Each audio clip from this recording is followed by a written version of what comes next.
Hey there, everybody. It's good to be back. I took a little hiatus last week. It was, of course, here in the States, Memorial Day weekend.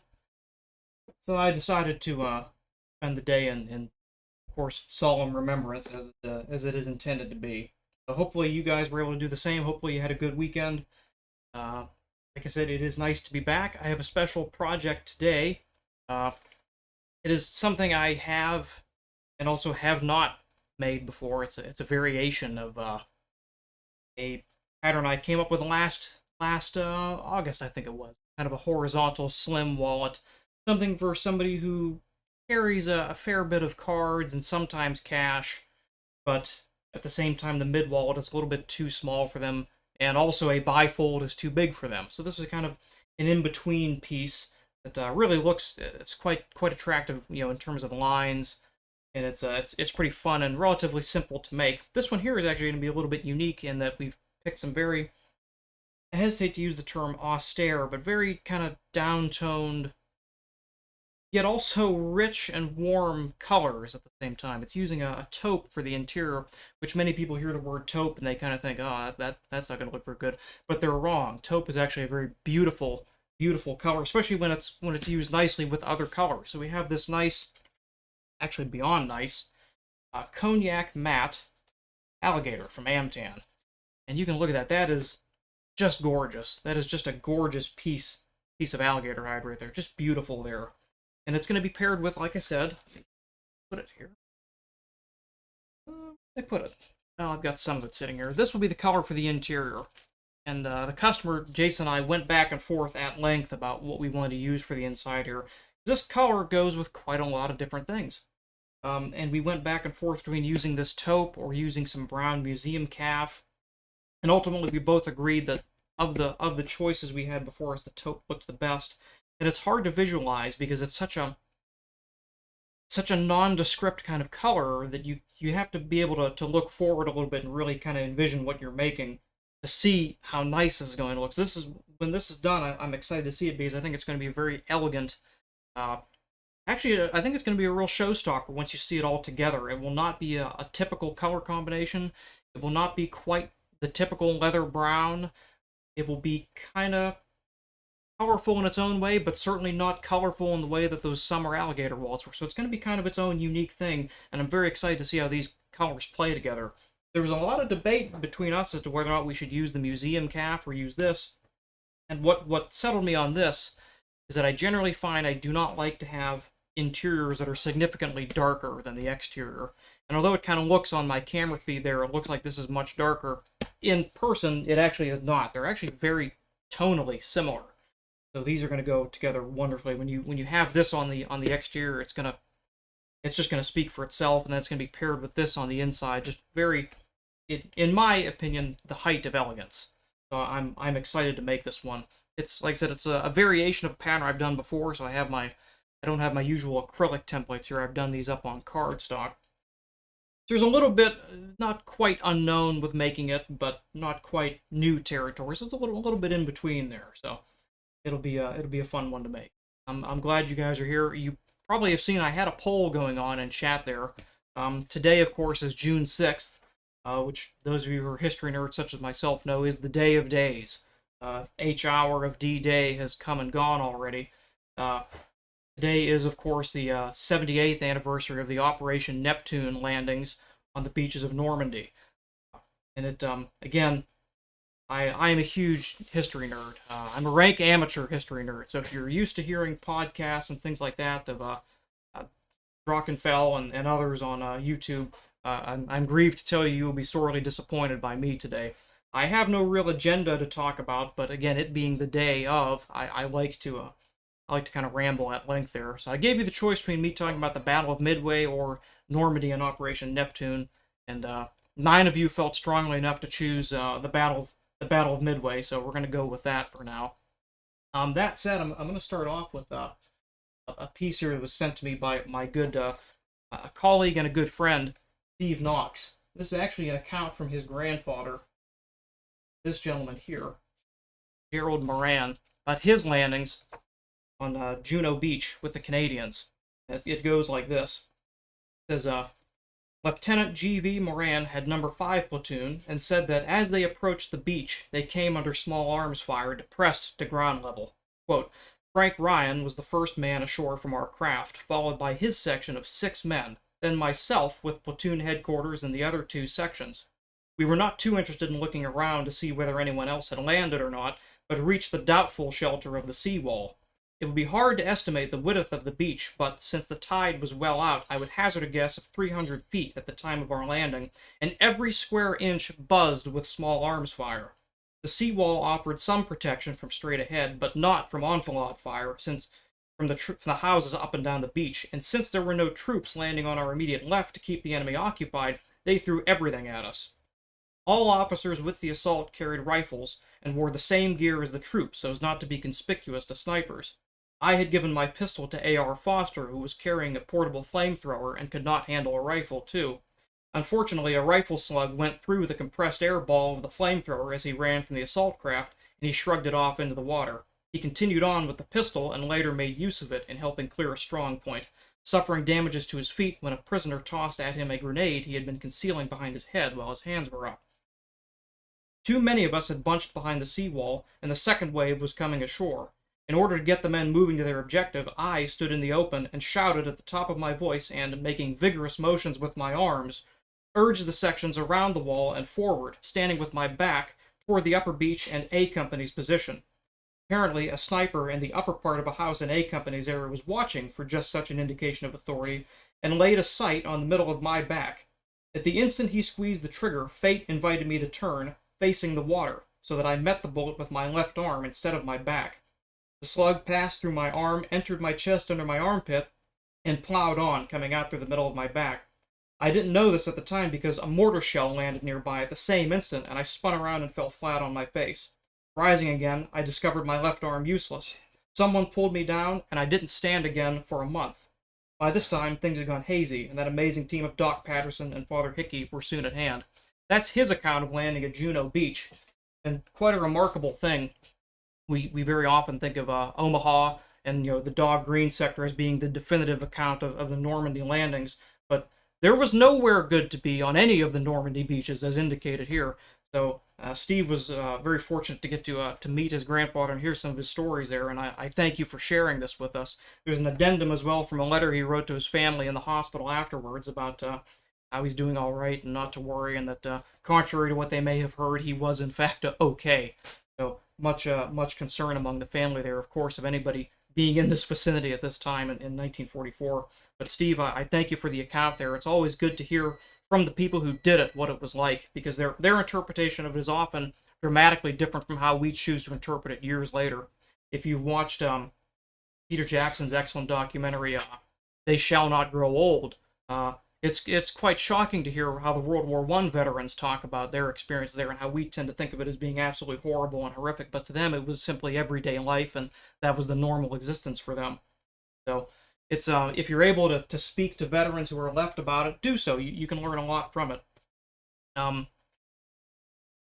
This is also incidentally the anniversary of the 80th anniversary of the Battle of Midway, which actually happened 2 days ago. June 4th was really the day, but it's technically still happening on up until I think the 7th of June in 1942.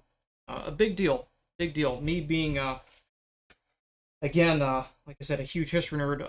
That came about because I had the good fortune of living next door to my grandfather, who was a World War II veteran. He served in the Pacific in the U.S. Navy. So I learned from a very early age, sitting on his knee, the whole story of the war on both fronts. I had I remember there was an incident I had in school where this had to have been first or second grade, some point when I was very, very young. A teacher asked us to share a fact that we knew, an interesting tidbit of knowledge that we had, and I, of course, stood up and said that I knew the names of all 4 of the Japanese fleet carriers lost at Midway, and I proceeded to name them all off, and the teacher said, "Okay," and then they moved on to someone else. And that's generally been my experience throughout life with talking about this stuff. But I find it very interesting, and I enjoy any excuse to talk about that I can get. But we'll get on with some leather work first, and we'll get into we'll get into Midway in a little bit here, but I should probably actually do some work and make it worth your while to be here for the stream here. So as I said repeatedly, we're going to pair this nice cognac alligator with some taupe calf skin on the inside. And the way this wallet goes together, I'll kind of show you here. Like I said, this is a slim, what I would call a slim bifold. So here's the back of it here, and we have two interior pieces, kind of go like this. And the difference between this and the wallets I've made in the past is the ones I've done in the past have allowed these to open up here as kind of flaps for holding bills. This particular customer doesn't really carry bills too often, but he does carry cards fairly regularly. So instead of leaving these open at the top, we're going to run a stitch line across here and kind of terminate it here to where we still have this little bit of a, maybe a 3/8 inch to a 1/4 inch of a raised flap here to make it easier to slide cards in and out. So this will effectively just become a regular card wallet without really provision for, much provision for bills there. So behind these card slots here, there will be a big pocket there for cards or folded bills or things like that. And then there will be two individual card slots on the top. We're going to go ahead and get started on making those. I'm going to put the alligator away here.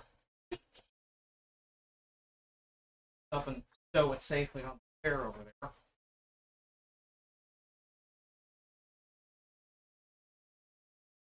I have not had an opportunity to talk much about my war history fascination while also working. I used to do it somewhat regularly during my Instagram live streams, but as you I'm sure aware, I have not done many of those recently, so it's been quite a good while. And generally how I end up doing it is when I'm doing something kind of long and boring, like stitching, for example, I'll usually kind of ramble at length about it, mostly just to fill the time. So I think what we'll do, we'll get some work done here, and then as I get around to stitching these card slots, that's usually a good time to talk and ramble at length about nothing in particular. So we'll get going in here. As usual, I've kind of taken the liberty of preparing a section of pieces here. So the way this is going to go together, we have a piece of salpa here, and again, salpa is kind of the catch-all for structural stuff that I use here. So this is actually what's going to consist of the structure of our card slots here. This will be a liner on the back, so that when you reach in to put your cards in there, you're feeling just nice, smooth leather. So that's on the inside. This will be on top of it here, and we have a top part here that forms the top of the card there.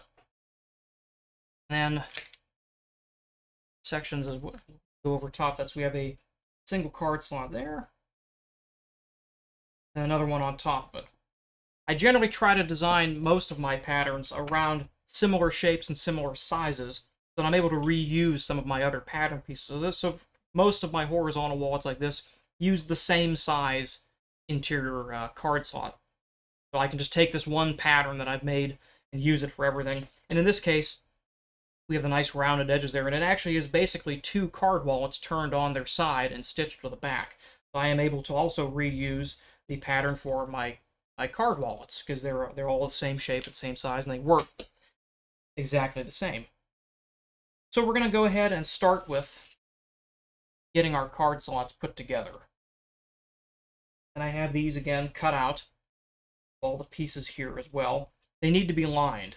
And normally, you've seen me in the past do this by folding the top edge. I'm opting not to do that this time. One of the peculiar things about this color is that it is a taupe and yet not quite a taupe.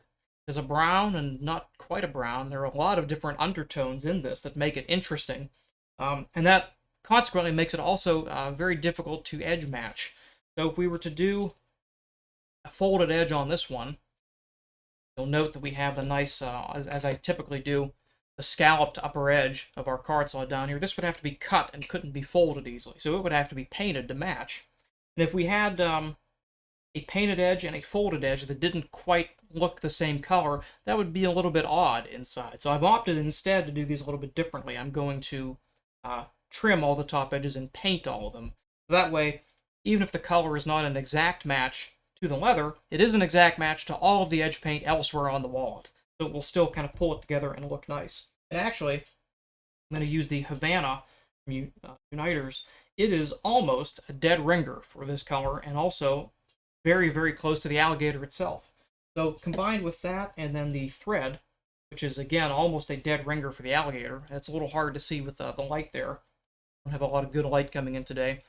This will kind of bring the color of the alligator into the inside of the wallet and make it go together. And when you're mixing and matching colors, that's really kind of the way you have to go about doing it. You can take two wildly different colors that are not seen at the same time, the inside and the outside, and bring them together by clever use of edge paint or of the stitch. I have what I think is a good example of that. Hold on. Steve, you summoned a cat, and here he is. He just kind of showed up. Look at him. Hey, Dima. He came out to say hello. They haven't been able to be out in the past couple of streams because my wife has been aggressively trying to get the garden ready. And my workshop is on the front porch, so it's the in and out access to the outside. And with her coming in and out regularly, we didn't want the boys to be out here and have any risk of going out there, so they've been kind of kept away for the past couple weeks. But now they can come and make themselves known. Where's your brother? Go find him. Anyway. Talk about using thread and edge paint to carry colors across. This is kind of an interesting one I just did. This is that, calling it the Yacht Rock wallet. We have a lot of colors going on in this one. White, blue, and peanut alligator on the outside there. And how do you bring that together? A mix of the edge paint and a mix of the thread. The thread is blue to match the Colibri blue chevron in there. The edge paint is white, emphasizing the white interior there. And you can... Ow! Ow! I'm trying to talk here. Wow, I wish you hadn't summoned a cat. Ow, why would you do that? He's just sitting here clawing at my knee. That's very uncultured of you, young man. But that there would be the nearest example I have on hand of using edge paint and thread to pull colors together from the inside to the outside and vice versa. So if you're looking to mix and match colors, that is the way I prefer to do it. I'm interested to hear any thoughts on your methods of doing that. Really. You don't get fed until 2 o'clock, and it's only 12:15. Here you are asking. Have no shame whatsoever. No shame at all. Not good. Cat. You're gonna have to try to be a better cat. You're gonna have to try to be a better cat. Yeah. We can't have this kind of behavior. Yeah. All right. Go find your mother.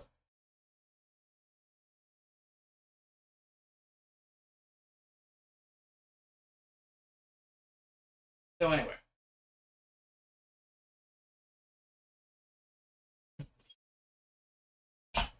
Rather than folding the tops of these, I'm going to glue a separate liner piece that's split very, very thin. I would wager this is probably beyond paper thin. How thin is this? Yeah. For those curious, we'll get some measurements of the individual pieces I'm using here. So this here is the actual, this will be the exterior and more or less the structure of the card slot. It is a little thicker. So it is actually just about 1 millimeter at its thickest. It's skived on the edges, as you can see there. This here is 0.1 millimeters. So this is very, very thin. Generally, I try to keep my total thickness of card slots at around 1 millimeter. So that works out nicely. Yep, same leather for the liner.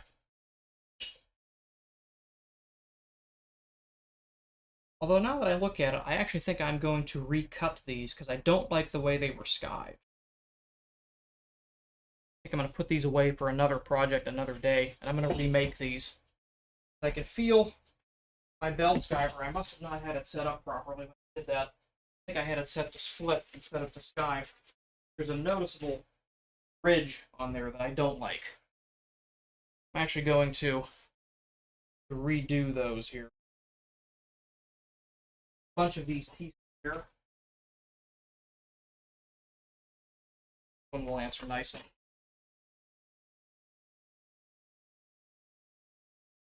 I was in a bit of a hurry to get things organized today, so some things kind of slipped past me, but in the grand scheme of things, this is easy enough to resolve here.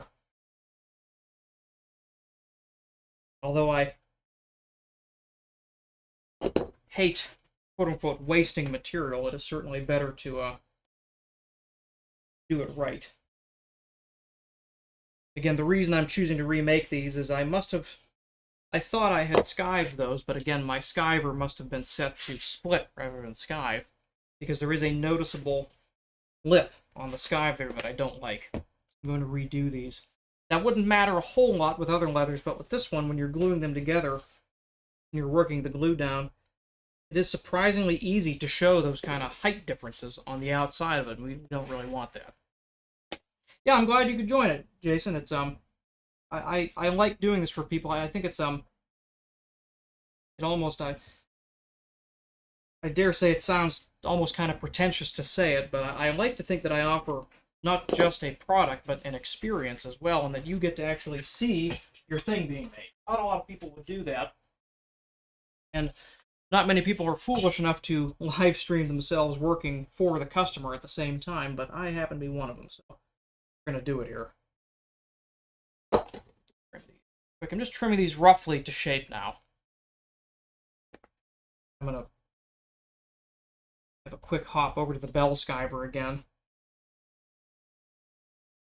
I'm going to set it to the Be Right Back page. I'll be back in about 30 seconds. I'm going to skive these edges real quick. I'll be right back.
Alright, we're back. Sorry about that delay there.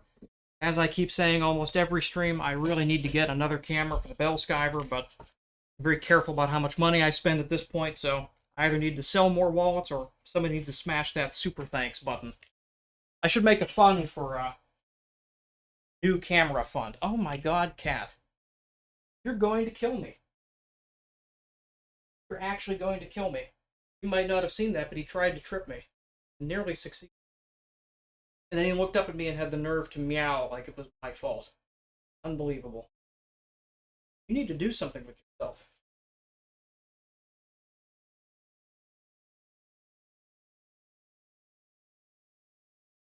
Watch at my feet. He's going to follow me right back in. Not yet. He didn't yet. Okay. So, I've already had to remake something on the stream, but that's just how it goes. So these ones here are skived more to my satisfaction. They're a little bit less skived, but there is a much finer gradient between this thicker part and the thinner part at the edge there. I'm finally calling that adequate. I'm happy with that.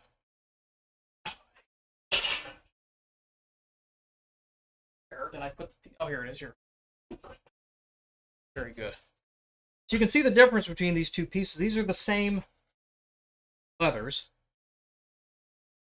You can see how this one, again, is about 1 millimeter thick in that range there. This is the one that's 1/10 of a millimeter thick here. And you can see how different it is. It's been split all the way into this. You're looking at the back side of the epidermis here is how far this went in here. So normally you can see kind of the flesh side here, and you're seeing the chrome color of the tanning process here. This is actually, you're seeing the color from the outside through the back of the skin there. That's how thin this is.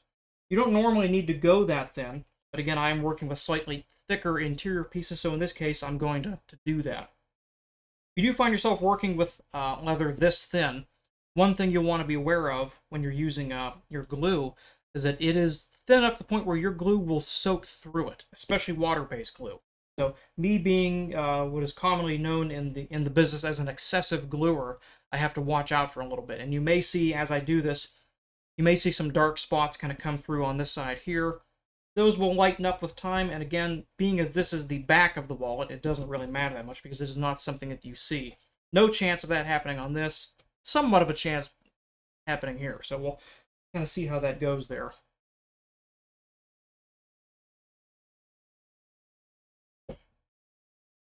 Well, no need to be too scientific about it. And again, as is usual, on these ones here, I don't need to run this down all the way to the bottom.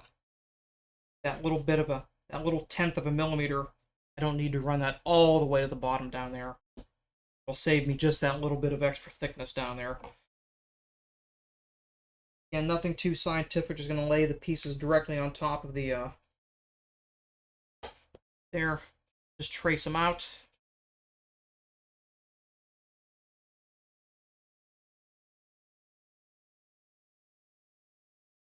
But as I am an excessive gluer, I make no effort to hide this. Rush, and I am at least honest about what kind of man I am.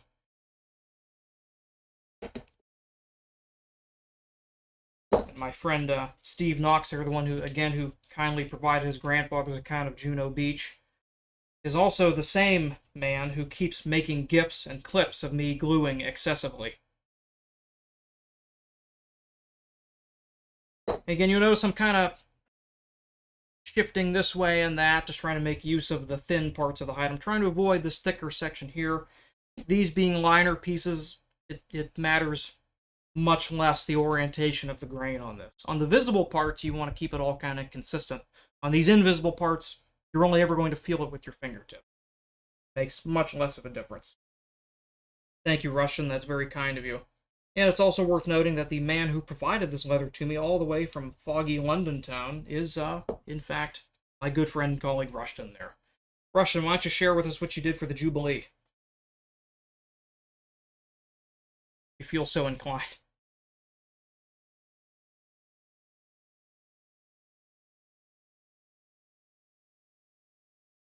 Get a little bit nice down there, but that's close enough. Because I always trim oversized, I have to remember that my actual size of these pieces is more like this, so we're well within the boundaries for what will fit for that.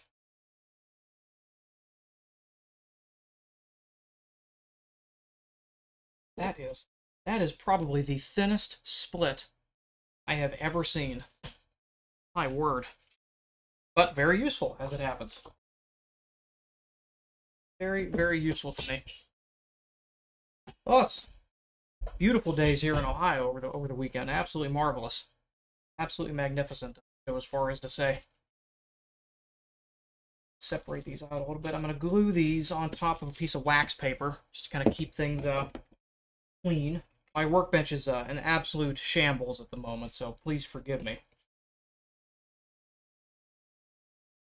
This here, I'm using the Sewa water-based glue. I've been thinking about doing a video going through and listing off all of the various tools and materials I use, and people think that would be helpful.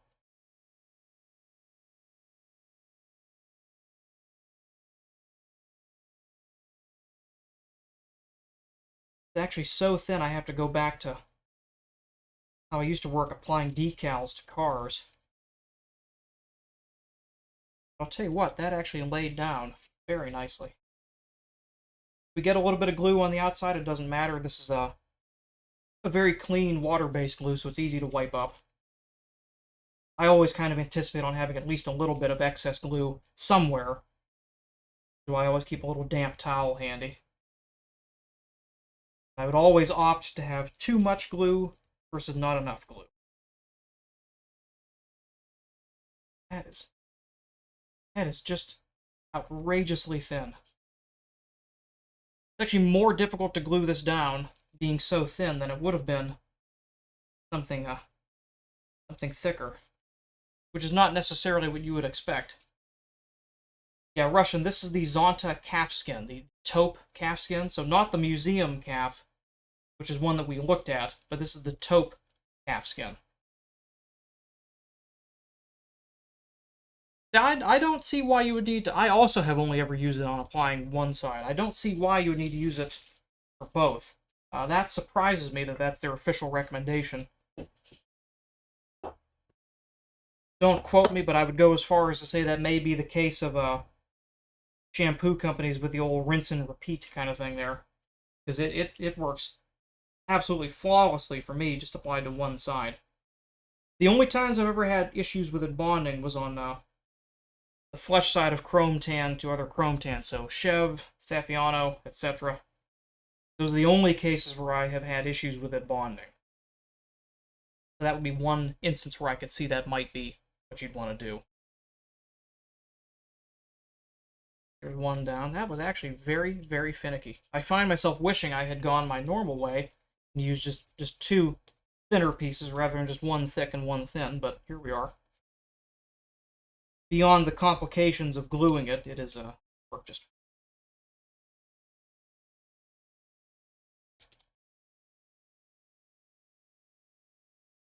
Russian, I'll say one thing I've noticed about this leather is that it seems to be very thirsty to glue.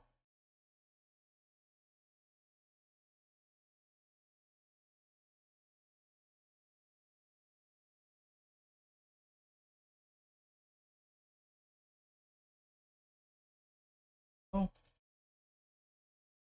quite careful working that down.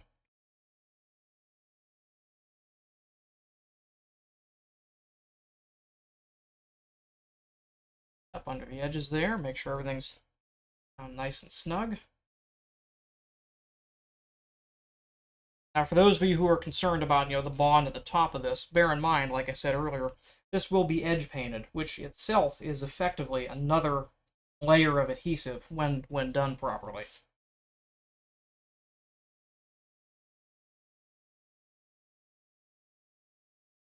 Before we put aside, let's go ahead and test the edge there. That nothing delaminating, so that's good. So these two V slots are ready to go. Let's do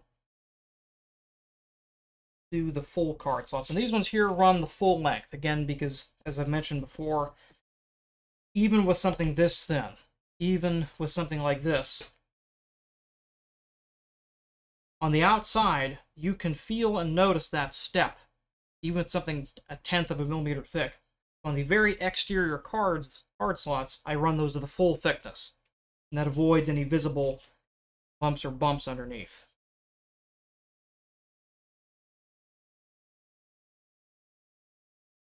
This one here, again, gluing this to the liner, it is very thirsty. It tends to soak up the glue very quickly, so I'm going to make something of a mess as I do this. There is no real elegant way of achieving this.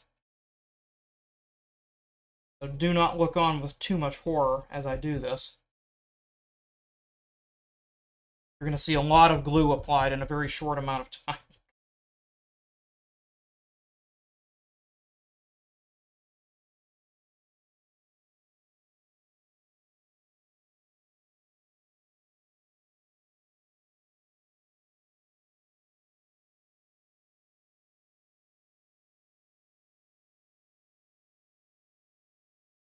The edge there.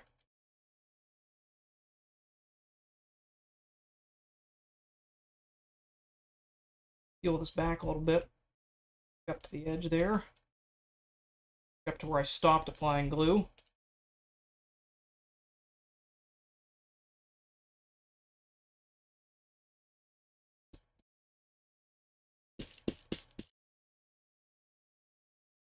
from side there. Wipes up very quickly with damp towel. Very gently, we're just going to work this back and forth with the glass slicker. Here.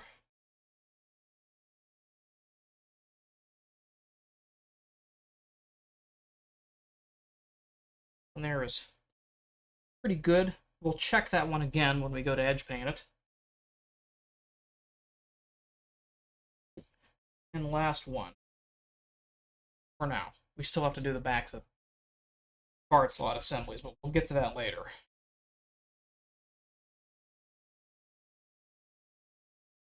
And trying to put a lot of glue down.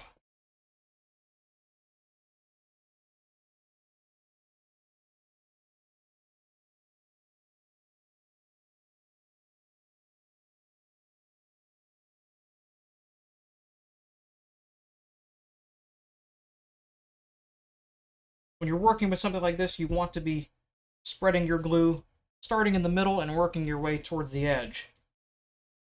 That way you'll prevent yourself from building up any large bubbles of glue or air in the center there where it can't escape. I learned that while applying decals to cars in the car painting business. I got pretty good at doing that, but I'll tell you what, every single decal I did was absolutely terrifying experience.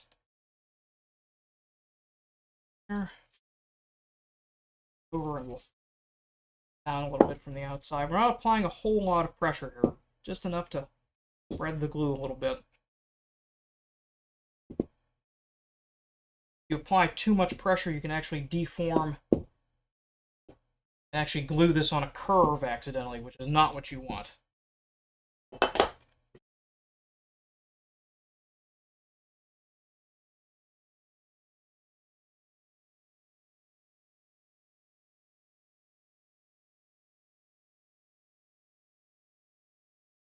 Somewhat messy process of doing that, but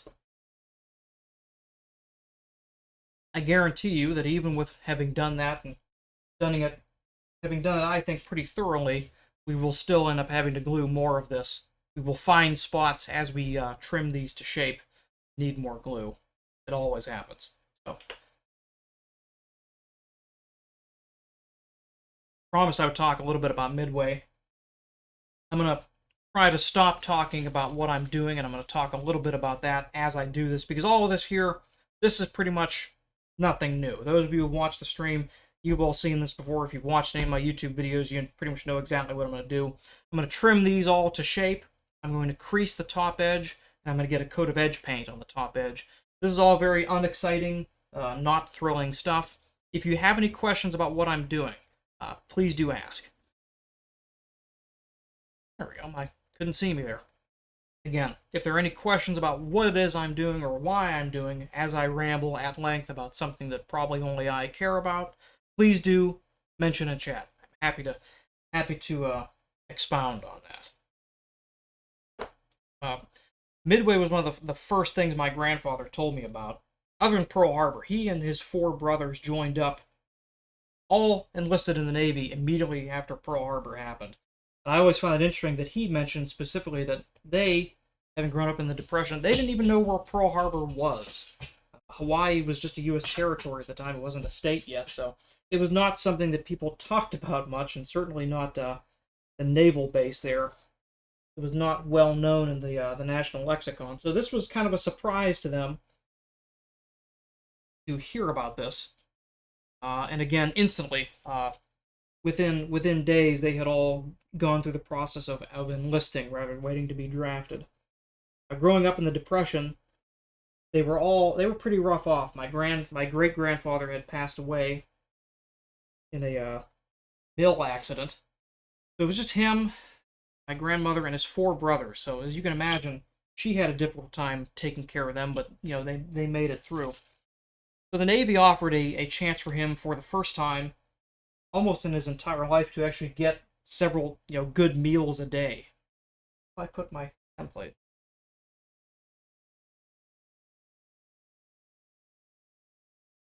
does anybody see on my workbench where... There it is over there. Never mind. It's over on the bell skyver. So that was his opportunity to kind of escape a little bit of the poverty here in Youngstown and get some food in his belly, and also, to avenge the national anguish, this wicked surprise attack that had been inflicted upon him. And it's interesting to learn. It certainly was to me, because when we talk about Pearl Harbor, it is always couched in the term of this dreadful and this dastardly surprise attack. It is only becoming more recently accepted, at least popularly. Those who write scholarly works have known about this basically from the start, but it was not intended at the start for Pearl Harbor to be a surprise attack as such as it happened. To clarify on that, notice was supposed to be given to the Americans that hostilities were going to open effectively that day. So it was certainly not to be a traditional sense of war, sense of a declaration of war, and that there was build-up time and things like that. It was still meant to be a surprise, but it was not meant to be as much of a surprise as it actually was. They were supposed to be given a couple hours notice to say, we're going to war today, be ready. You don't know when, but it's going to be today, we're coming, be aware for it. And instead, there was a delay with the transfer of that communication, and the Japanese embassy in Washington, D.C. did not issue that until after the attack had happened. Through an error of communication, the whole tone of the Japanese declaration of war changed to something that was absolutely unacceptable to the United States of America.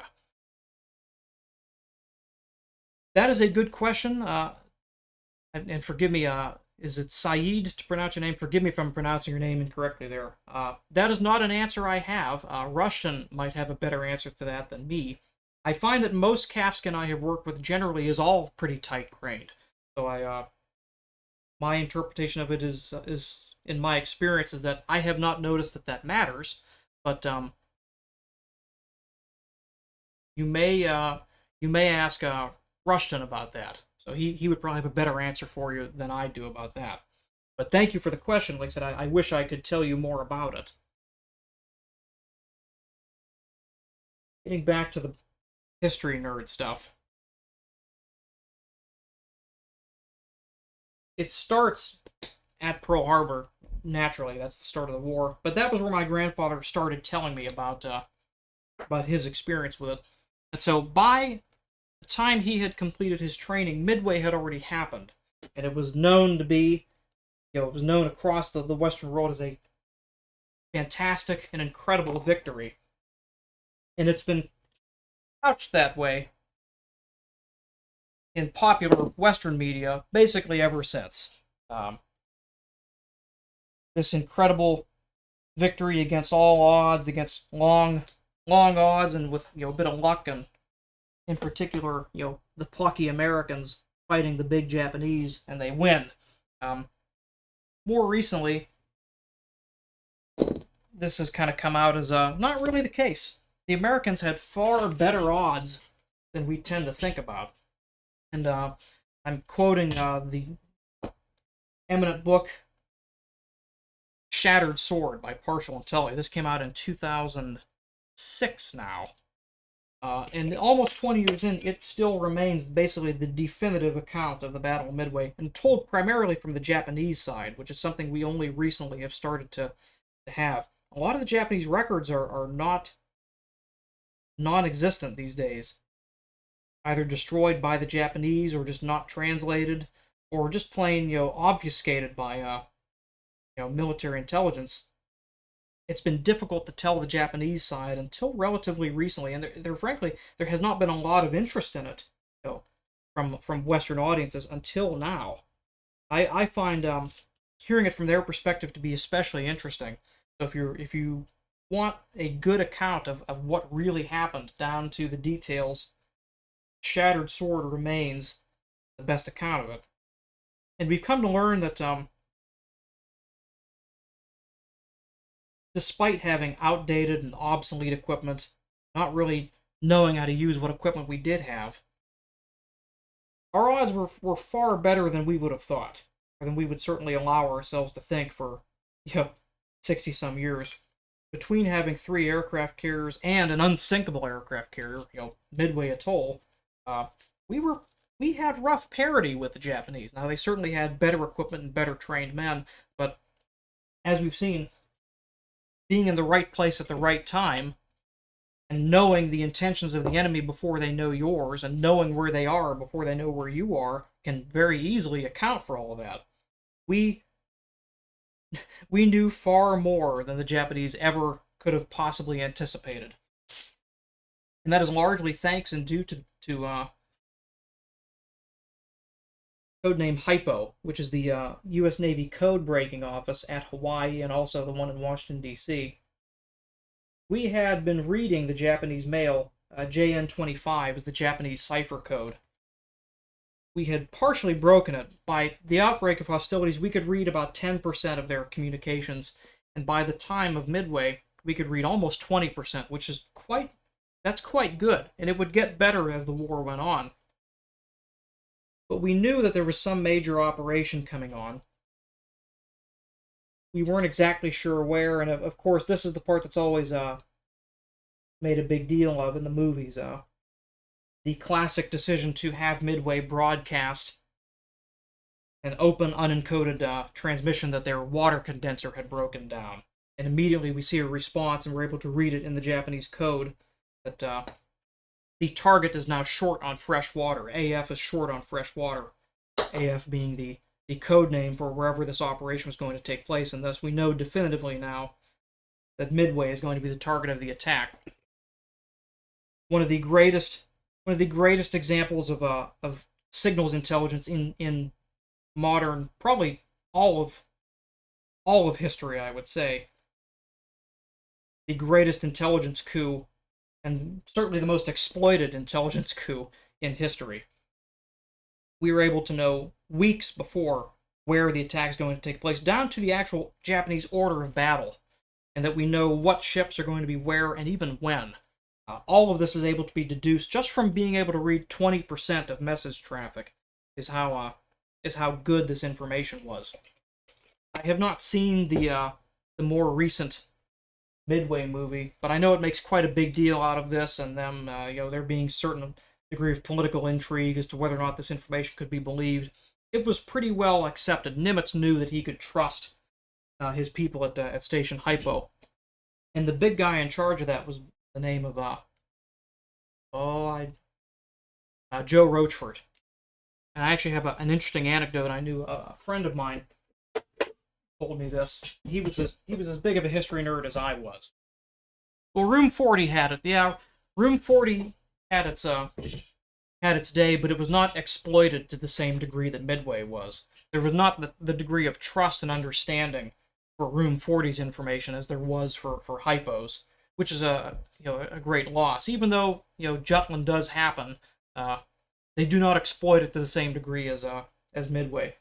In any case, Joe Rochefort was the head of Operation Hypo, and there's talk of them working 36-hour shifts. Rochefort showing up for meetings with the top Navy brass, and basically in his pajamas and looking disheveled and trying his best to desperately glean what is going to happen here, and he succeeds. Him and his team succeed. And a friend of mine, his grandmother, was a mathematics teacher, and for the greater part of his life, he knew that she had done something during the war, but he didn't know what. He only knew that she really, really liked math. And she never really talked about it. And as time went on, he began to learn that what she had done was actually classified. She couldn't tell him what he had done. And this kind of got him interested in the path of learning about history and World War II history.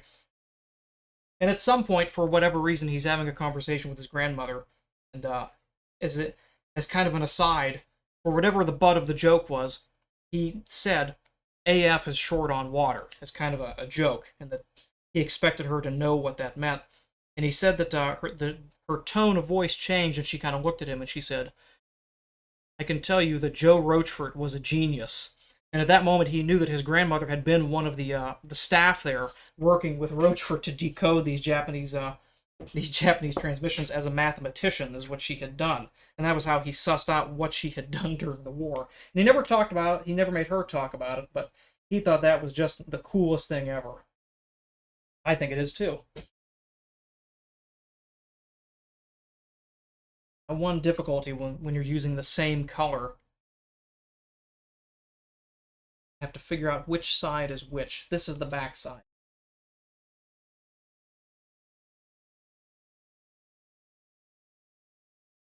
That leaves a very positive crease. I'm going to turn my fileteuse temperature down a little bit. Increase the backside to bleed some temperature off of this. But in any case, I digress. Chester Nimitz knows well beforehand that Midway Atoll is to be the target of this attack. And he decides that this is it. This is the U.S. Navy's moment. They've been kind of running, not so much running from the Japanese, but they've certainly been getting shown up by them. They're just coming off of the Battle of the Coral Sea, in which the Navy finally kind of acquits itself pretty well, but it sustains some terrible losses. We lose the carrier Lexington, a fleet carrier, in exchange only for a Japanese light carrier, Ryujo, or Ryuho, however you pronounce that. And he's under tremendous pressure from Franklin Delano Roosevelt, from U.S. Congress, and from his immediate boss, Ernest J. King, who is not an easy man to work for.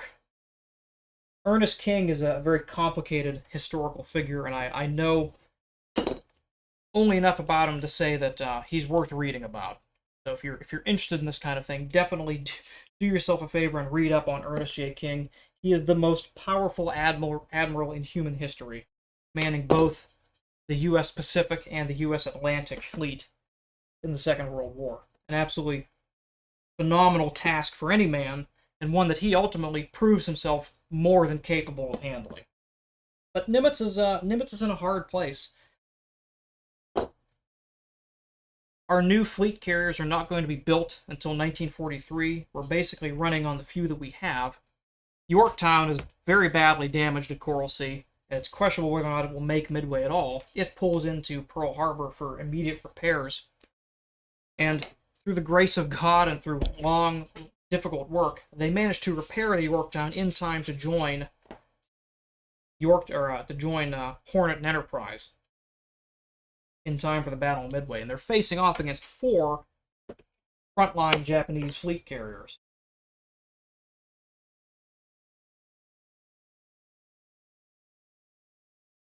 And again, I would say that would sound like long odds, but accounting for the coup in intelligence and the aircraft stationed at Midway, the odds are pretty much equal. It's going to come down to the airmen. And the long and short of it is, what you need to know is this. The Japanese have been perfecting the art of carrier warfare for almost the past 20 years. Since the late 1920s, they've been operating against Manchuria and in China, and kind of honing this new warfare. So they were the best in the world at it. We have a lot of catch-up to do, but we're learning from them. Despite this great advantage, we show up unexpectedly, and with great losses, and basically through attrition and sheer luck, by continually attacking the Japanese, by continually throwing off their timetable and confusing them, essentially, we managed to distract all of their service personnel, all of their gunners, all of their fighters, and get several squads of dive bombers through, and we knock out all 4 of their carriers at this point early in the war. And we like to portray that as the proverbial knockout blow, but it's not. The war will go on for much, much longer, and they will still continue to show us up in very embarrassing ways at Guadalcanal and elsewhere.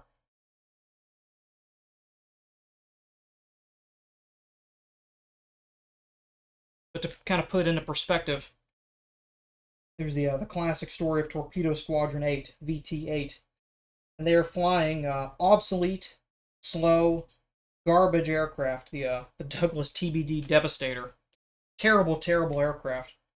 And you can liken it to the charge of the Light Brigade, and that they manage to find their target and they make a torpedo run against the Japanese aircraft carriers, and to a man they are killed. Every single one of them except one is shot down, and they achieve nothing. They either achieve no hits, or they do hit and their torpedoes just don't go off, which is a whole other tale in and of itself.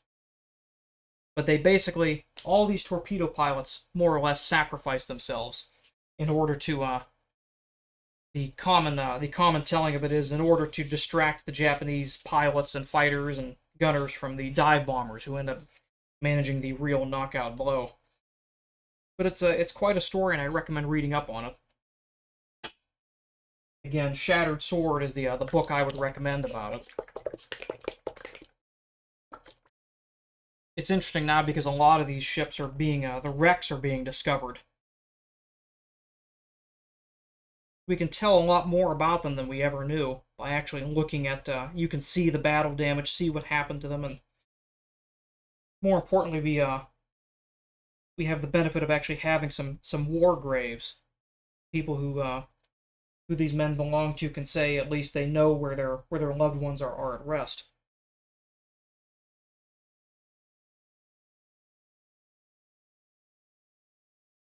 As I said at the start, I have no real agenda or talking points. I'm just kind of talking at length about the things I find interesting about it.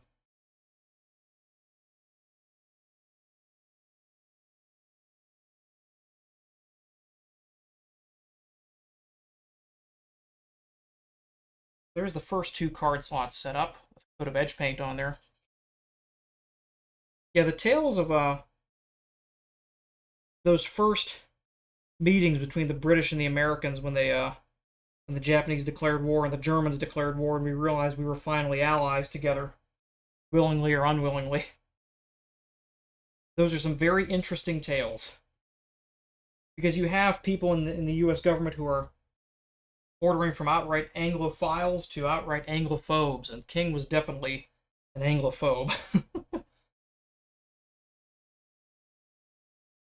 But they made it work. King was one of the people who argued, if I'm not mistaken, quite strongly for a policy of defeating the Japanese first. As I understand it, he was never quite satisfied that the British talked FDR out of that plan. He had always felt that the Japanese were the greater threat and the more immediate threat, and that they had to be dealt with first. But politics being what it is, that is not how it went down.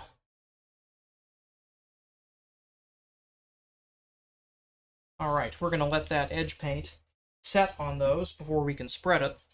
While we're waiting on that, we can begin assembling the back sides of these card slots. These little strips here, are the visible tops, and they kind of get tapered down here. I'm going to glue these to the top of the structural part of this while we wait for this paint to dry.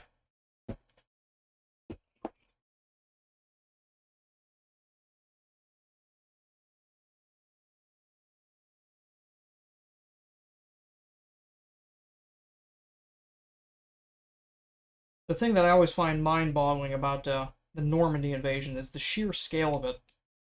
You're talking about amassing an army of 2 million plus men essentially across the street from the target, and somehow, through Herculean efforts, you manage to convince the target that you're going somewhere else. The idea that that would be even something you would have to do, even consider possible, and then to actually succeed in doing it is mind-boggling to me. The sheer effort of deception that went into obfuscating the true plans, the true timeline, the true target of Operation Neptune is just incredible. So you've always... Oh, hold on. Hey! No, you don't. No, you don't. So bad.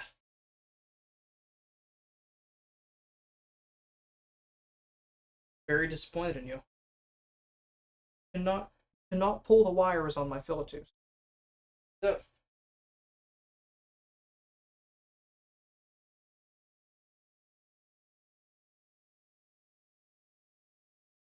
Had to be locked out. He can't be trusted. His favorite thing to do when he gets hungry is to come over and pull at the exposed wires of the filetus and try to pull it down onto the floor. Which you may remember, the filetus is hot, and some parts of it are sharp, so not a good thing for a cat to be doing. So unfortunately, no more cats on the stream today. He had his chance and he blew it.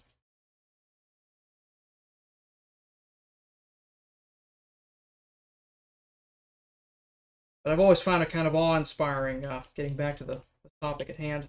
Last night I go to bed and I like to think to myself that, right now, the wee hours of June 6th, late into June 5th, the 101st and the 82nd and all the British paratroopers are getting ready to go across and jump in the night into occupied Europe. The idea of doing that is just insane to me. Absolutely incredible. A good friend of mine, his grandfather, who we called Shorty, in the 82nd Airborne. We called him Shorty because he was as tall as me. He was only about 5 foot tall, and his joke was that every time he jumped, he lost 6 inches. And with the equipment of the day, you could believe it. It was not a fun thing to be parachuting in 1944. Certainly not into occupied France. But they did it. Absolutely incredible.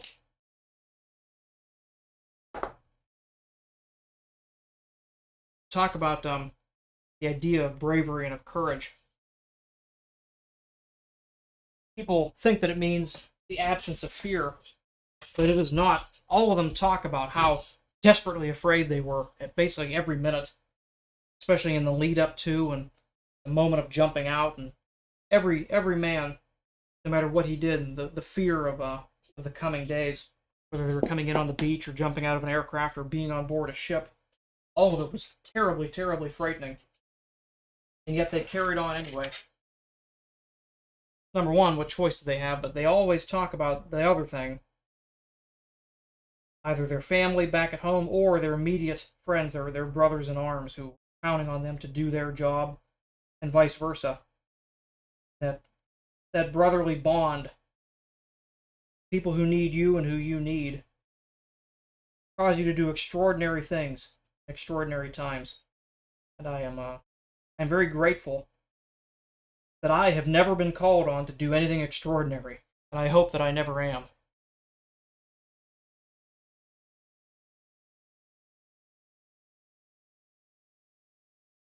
But like I said, it's important to get, it's important if you're able to speak to these people while they're still here, and learn their stories, and learn what they thought and what they felt. Try to put yourself in their shoes and understand their perspective of the world at that time. There's a great deal to be learned about it.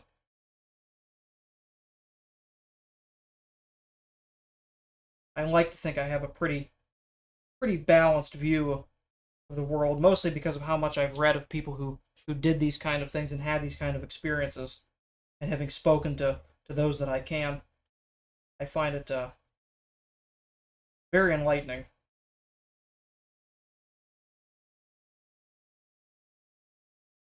So back to leather for the time being. I've got these 2 filler pieces glued on here. My first coat of paint on the tops of these card slots has dried, and I'm spreading it with the filetus now.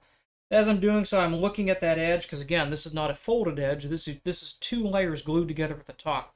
We have to make very, very certain that our layers have bonded adequately. And this layer of edge paint, this coat of paint, will certainly go a long way to help that. But you want to be testing it, so I usually just take my fingertips. You might have caught me doing this earlier when I was talking about nothing. Trying actively to pull apart and separate pieces of leather. And if you can at all, to any degree at all, now is the time to work some glue in there and rectify it.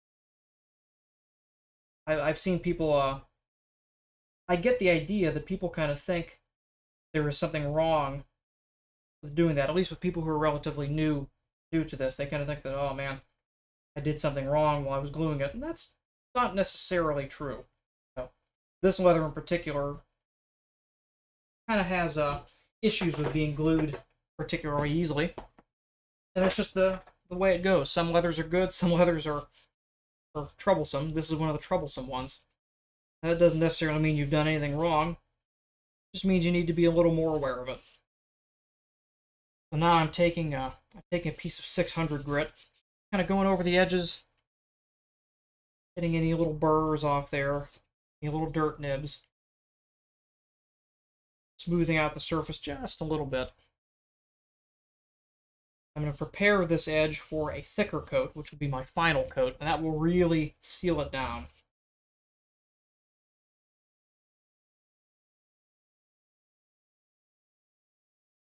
I'm actually terrifically pleased.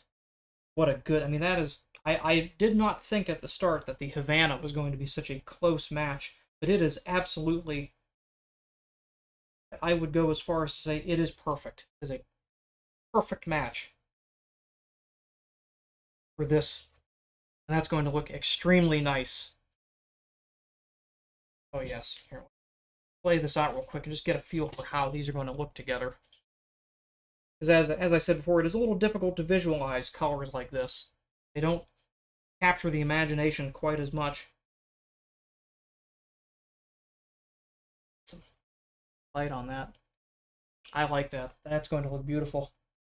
You have a nice, sharply defined crease. You have nice, consistent, also tight grain pattern. That'll look very nice when polished a little bit. Paired with that cognac alligator, I would dare say, I think this is going to be a magnificent wallet. I don't usually talk myself up that much. I think this one is going to be very nice. This one here, I'm not going to bother with it. I'm going to go right in with my fingertip. Taking just a dab of paint and using surface tension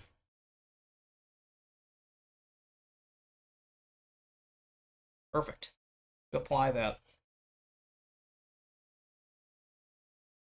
A little bit on the back to wipe off there. Nice tidy bead of paint across the top there. And that will dry down and give us just a little bit of build on that top there, which not only looks nice, but again, as I keep repeating, is an extra layer effectively of adhesive holding these together. Because you have to remember, these pieces, these cardstock pieces, are going to be taking the brunt of the cards going in and out. That's very well put, Steve.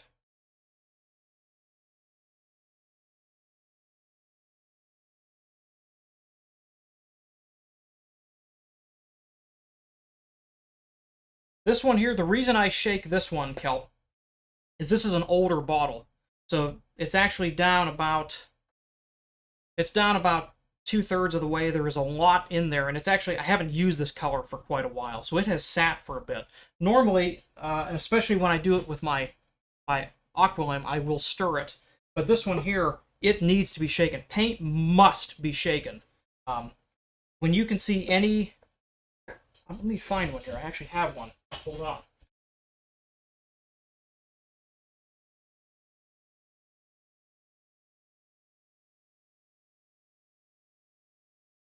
So, I'll ask you this. What color, looking closely, and I know it's kind of hard to tell, I'll put it over in different light here. What color do you think is in this bottle? I'll give you a couple minutes to take a guess. What color of paint is in this bottle? Side here. I know it's a little hard to tell through frosted plastic, but take a guess. Give you a hint, there's some very warm tones visible through there. A bit of red, a bit of brown, all visible in the edge of that bottle.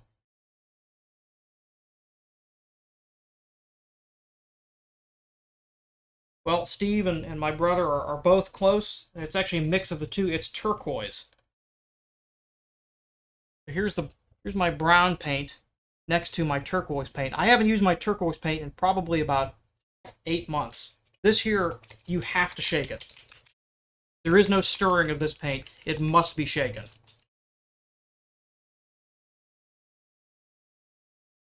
You can see now, it's starting to, in the middle there, you can start to see where some of the toner is getting spread around. You can see the turquoise and the green coming out, but you can see all the other colors in there.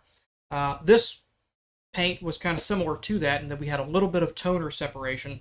There is no other option. It must be shaken. I say that as a painter.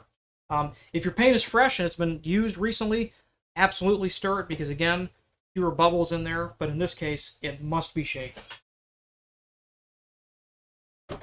At least that's how it is with uniters. I imagine it may be different with other types of paint. They all seem to behave a little bit differently, but that has been my experience with it. Says the guy who finger paints, so. I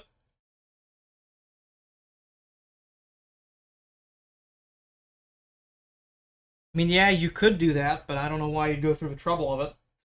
Your hands are right there, just pick it up and shake it. And realistically speaking, when you're applying thick coats, even if you do get some bubbles in it, it's not that difficult to work them out. You can either poke them with a very pointy awl, or I find the most effective way to be simply blowing on the top of it. Works very well for taking bubbles out. All right, where were we? Let's see if any of these have dried yet. Yeah, that one is just about dried. I'm going to give this paint about 2 or 3 minutes further to dry up. I'm going to grab some fresh water and I'm going to hit the head. So I'm going to put the Be Right Back screen on there. Let's take 5 and come back, and when we get back, we will glue our V-slots down and get our exterior card slots on there. And by the time we finish up, we should have completed the interior pieces of this, and it'll be ready to go to the back. So give me a couple minutes. I'll be right back.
All right. hopefully we didn't lose too many people there. Pequod, my good man Steve Knox has answered you already, but again, to reiterate, salamander is salpa, salpa is salamander. It's the same thing. I get mine from Avetco, Avetco Incorporated. Seems to be the best place for me to get it. Very inexpensive. I bought a bunch of it, and I'm using the same 2 rolls I've had for like 2 years now. So I mean, it goes a long way, and it is good stuff. The paint has dried up now, and I'm doing what I typically do, being a little careful because it is not fully cured, but it's fairly well tacked up. We have a nice bead on the top there. I have heard some people talking about how they have minor defects or streaks or little dirt nibs and things like that in their paint. For uniters and Fenice or Fenice, using a dry canvas and dry buffing it works extremely well to taking those down. So anytime I have fresh paint that's dried up a little bit, I take my canvas, and in this case I'm folding it over, really getting it down on that edge, just buffing it dry. You want to hit it enough to where you generate a little bit of heat, a little bit of friction, and you would be surprised at what a good effect that has on paint.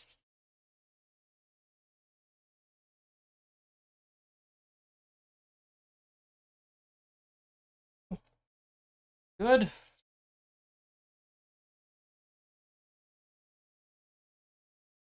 I would say it depends on the brand you have, because there are different brands of Salpa or Salamander. This is definitely a little bit different than the one I bought from Rocky Mountain Leather.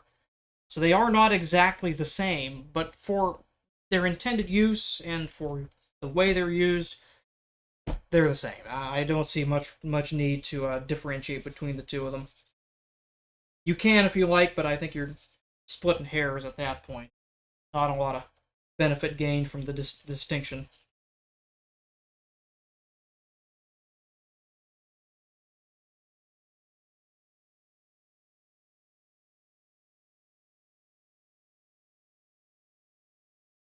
Beautiful. I wish I had more light today. Today's actually kind of an overcast day. Our nice weather is about to end here today, and we're going to get some rain. So forgive the poor lighting there. I know it's normally a little bit better. And I know you can't see that at all. But take my word for it. I have a very nice looking edge. I'm very pleased. Yep, I love it. I'm thrilled. I was excited to make this one because I've been waiting for a while to get to use this color of calfskin. The right project has not come up until this one. I really think this is it.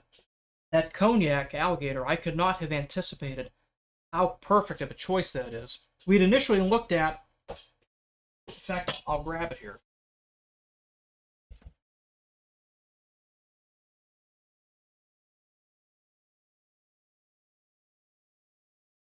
Jason had initially asked for a more golden toned alligator, and I actually happen to have one that was sent to me by Ben. It was this guy here, and this actually you can see is pretty similar to the cognac, but unfortunately we have a couple good sized defects here, and it's quite small. It's a small hide, so we have a lot of very small flank scales. Some people like that, some people don't, but in particular, the real big one was this guy right here. It was just too centrally located, just a little bit too visible, so we opted to buy a new hide. It's a grade 2-3 from Mamtan. It might as well be a grade 1-2. I'm not sure where they're getting that rating from it, because it is absolutely magnificent. And I was worried a little bit about finding such a close color to this, because all of these colors are kind of oddball colors, and they stretch across the gradients quite a bit, but the cognac ended up being just perfect. Sometimes everything just kind of works out the way you want it to. So we kind of lucked out with the happy.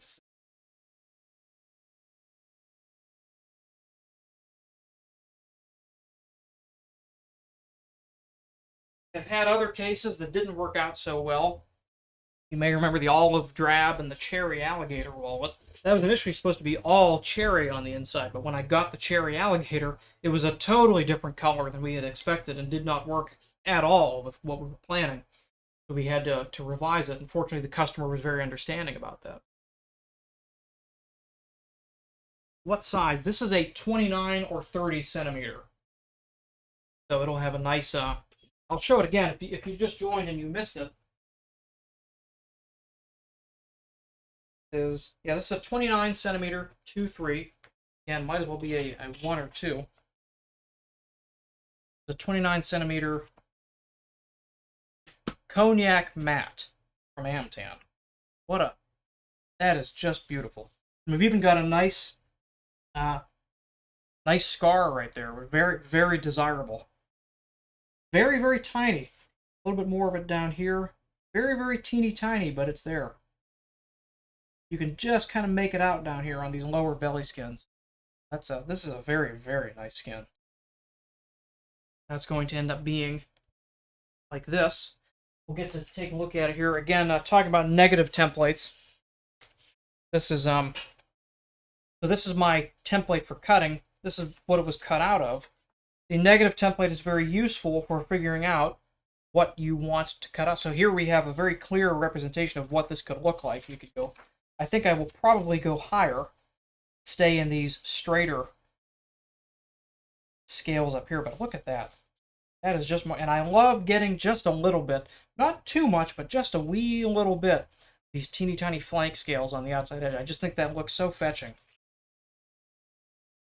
Jason, if you have an opinion on this, by all means sound off, but I think kind of up here is going to be the one to go with. I think that's going to look absolutely killer.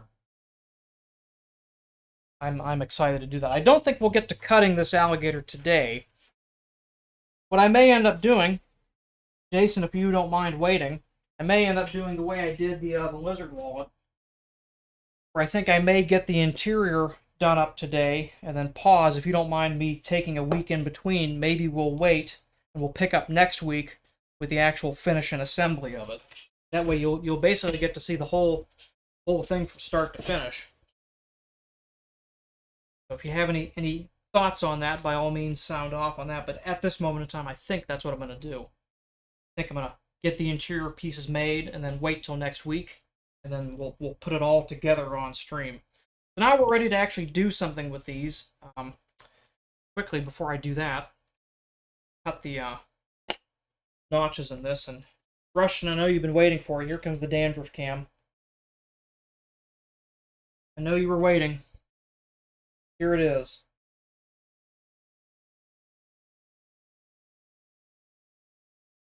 Cut.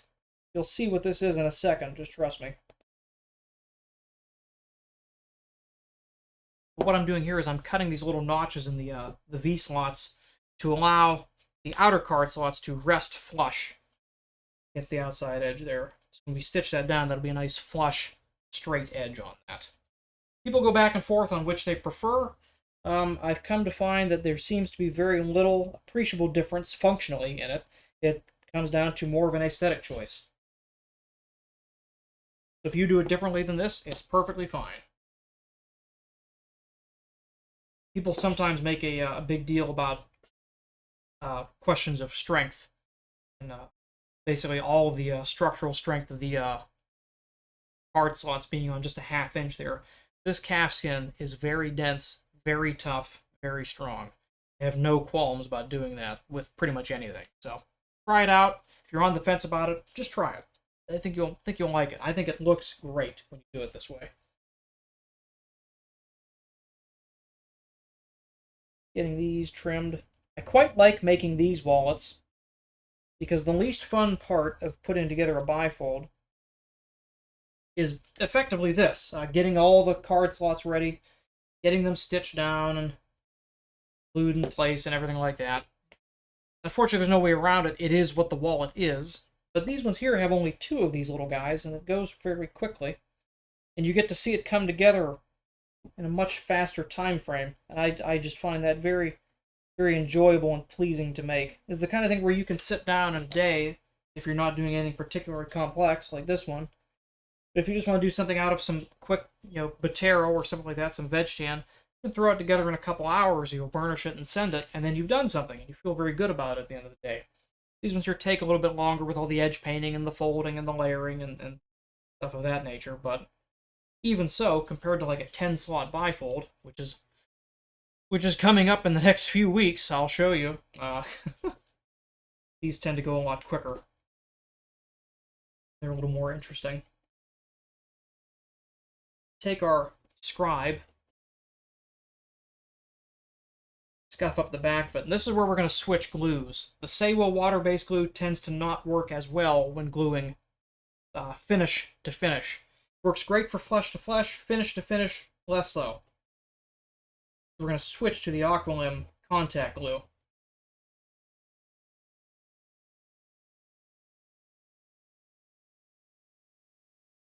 Just to be safe, we're going to take our salpa and we're going to scuff up the salpa too. The more surface area you can get for gluing, ergo by scuffing, the better. Here of people who do not scuff their surfaces, I say shame on thee.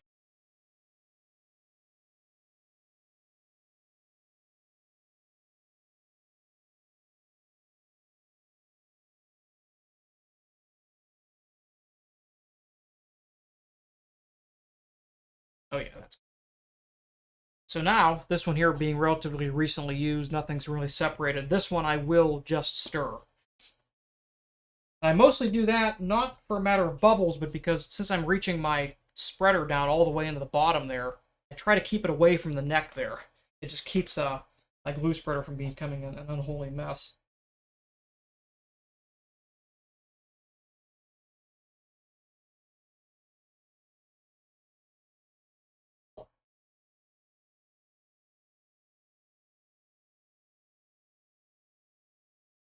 And I prefer a lot of glue on these. I like having the comfort of knowing that this stuff is going to hold together during the stress of assembly. You got to figure holes have to be punched through it. There's a lot of force that will be exerted upon it before it is mechanically bound by the stitch. That glue has to hold through quite a lot before it ever gets reinforced by the thread. Especially up here on these little wings. These kind of take the brunt of that. I put a lot of glue on these parts.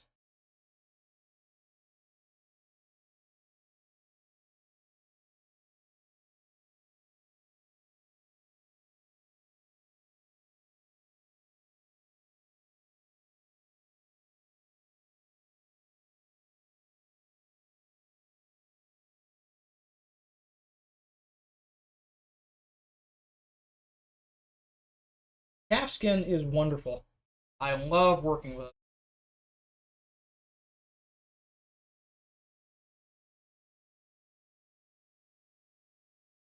This calfskin, if I'm not mistaken, is from Spain, I believe.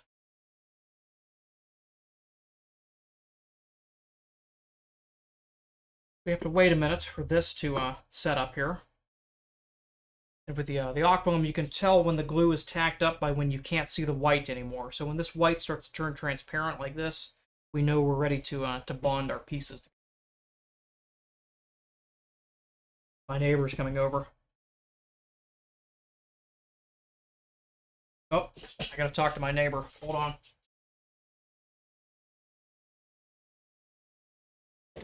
On camera, what's up, neighbor? Oh, I do? Okay, I'll grab it here. We got a groundhog, by the way. Yep. He was up in the front of my yard, so keep an eye out for him. I don't know if he's sick or what, but he was out in the daylight rooting around, so. Yeah, but it was unusual for him to be up here, so keep your eyes open.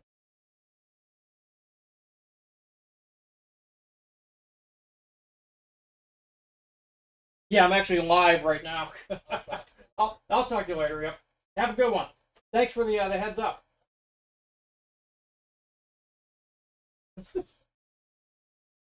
Been waiting for that to happen. My neighbor is always out and about, and he's always got something to tell me about. In this case, he was letting me know very, very kindly that I've got packages on my front porch. That's my neighbor, Rick. If you've looked on my Instagram and you've seen me wrapping the handles of walking sticks, that's for him. I am blessed with having excellent neighbors. Rick, on my left side there, is a retired contractor and carpenter with an emphasis on plumbing. And my neighbor on the other side is basically my other mother and my other father, Rachel and Paul. Paul is a also excellent carpenter, so an electrician by trade. So between the two of them, I really don't worry about anything going wrong in my house because I always have somebody to either advise me or assist me with fixing things.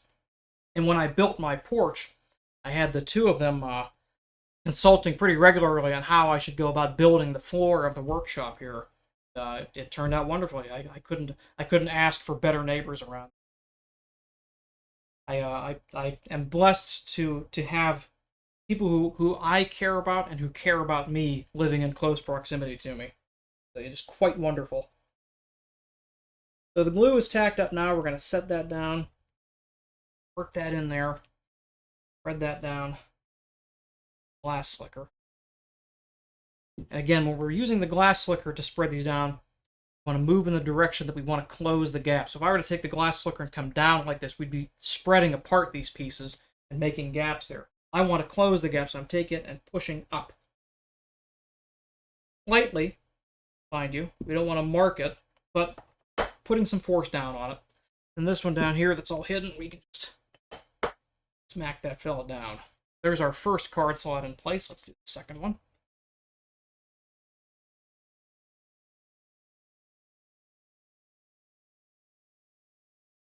And this being a contact glue, this more or less bonds almost immediately.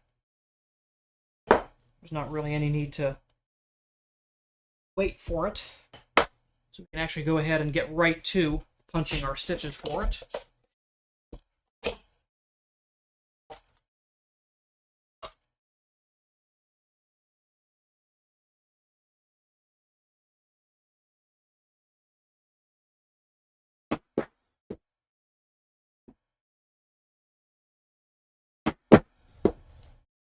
And part of the reason, actually, really the biggest reason why I do this to an interface layer is because I want to have my stitch through there, and then I want to cover it. I have two liners here as well, so that once we put our stitches through there, that will again get covered up, and there will be nothing but finished leather on the inside. No stitches visible, nothing like that. It's all contained and covered up inside finished leather. And as I harp on quite frequently with that, it matters. Even though it is something you will never see, it is only something the very tips of your fingers may feel sometimes when you're putting something in and out. It makes for a nicer product. And if you can do that, if you can make a nicer product, in my opinion, you should. Hello, Jordan. It's okay, you didn't miss much. I was just rambling about nothing for a while.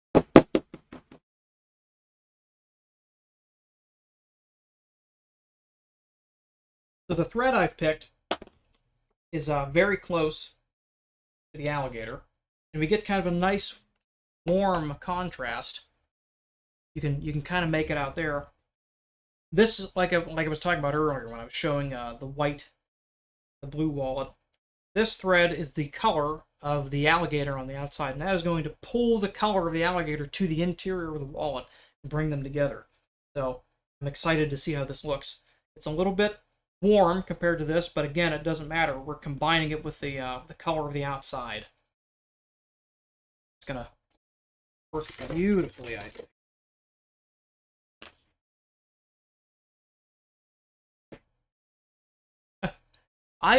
I went through and overhauled my rubber jar, and I kind of put some boiling water through it. I soaked the rubber gasket in some water and scraped it off, and it's working good. Working a-okay. I have no complaints about my $3 made in Italy glass jar. I got it from they were on sale from District Leather a couple of years ago. I guess they couldn't get rid of them, but it worked great. I wouldn't get rid of it until I break it. And I do find that the glass jar is much, much easier to use than unscrewing the lid. It's just quicker. It saves some time.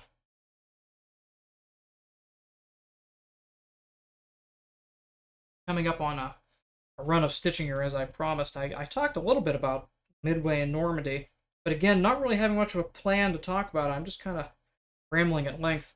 I'll tell another little anecdote I knew from another friend of mine.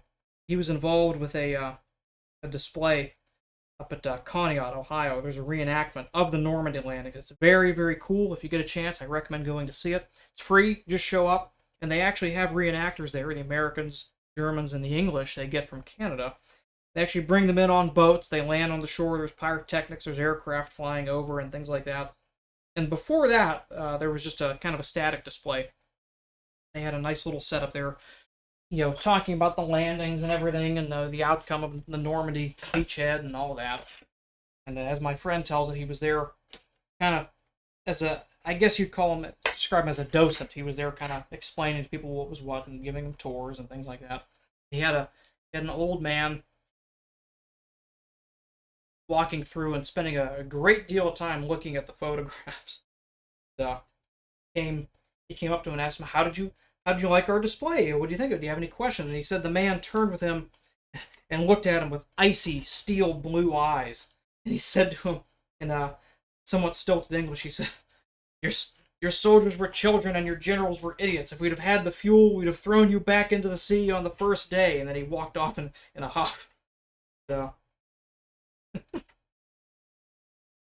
Interesting perspectives from all sides.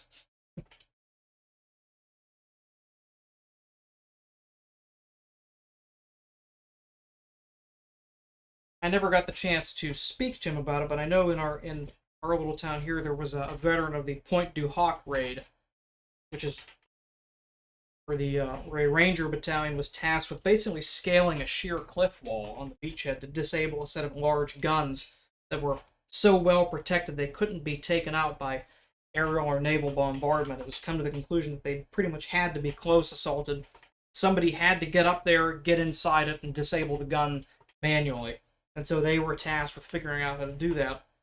And they achieved this by coming in on specially modified landing craft with rocket-assisted grapples that launched, again via rockets, to the top of the cliff face, and they climbed up while under fire. They did this only to discover that the guns had already been removed by the Germans a couple of days ago. They found them about half a mile down the road in a field, ready to be deployed, but they realized they had more or less done it for nothing. And had to hold that position against terrible counterattack for the next 2 days until they were relieved by an armored division. I think at the end of it they had maybe only 70 men able to hold the entire section of beachhead. They were that depleted from resisting vigorous counterattacks from German armored units. And that is just kind of the order of the day on June 6th.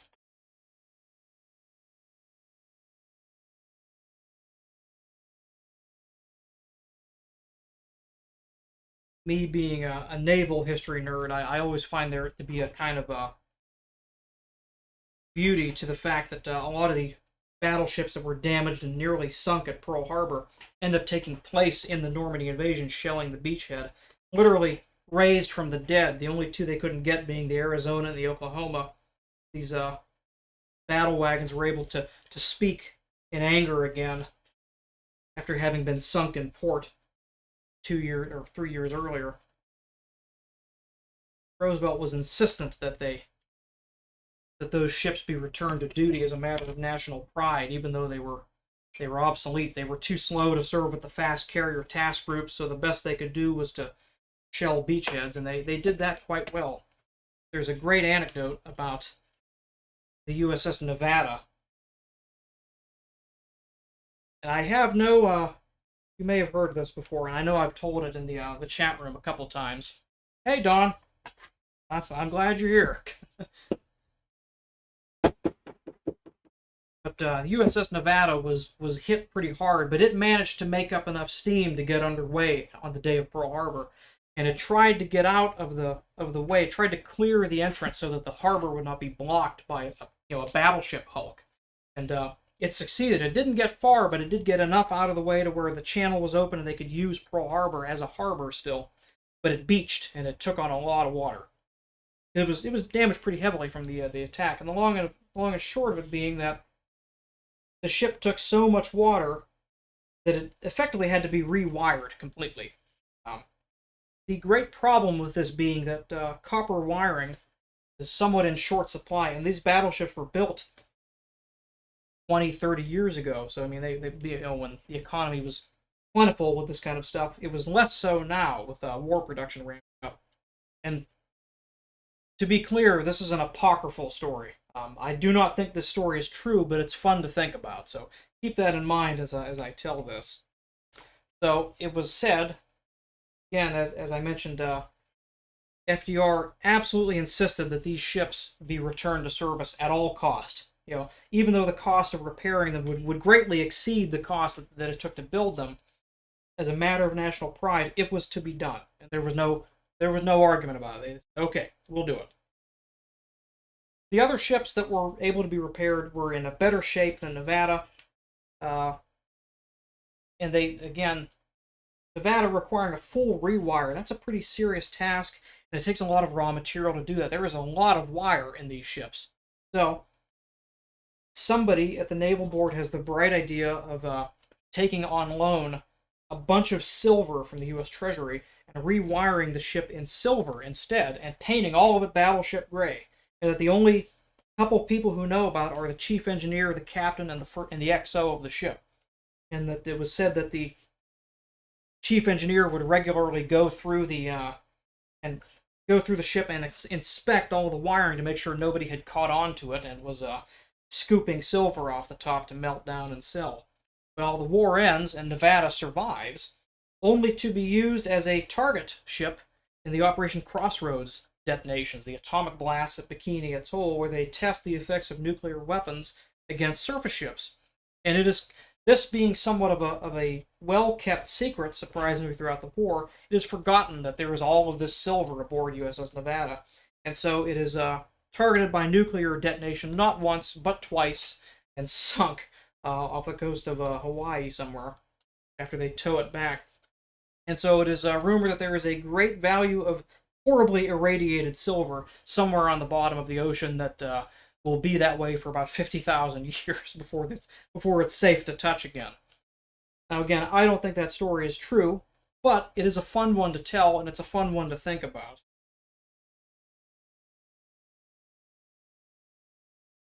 Something I learned, not terribly recently, but on the topic of sunken wrecks and of irradiated metal. Here's a good did you know for you. In the use of X-ray machines and things like that, things that are very radiation sensitive, they must use what is called low background steel. And that means after the Trinity tests, and of course the detonations in Japan and all the other tests afterwards, there is a certain degree of background radiation just extant in the world now. It is part of everything. It is especially present in steel, and it is very small, but it is detectable.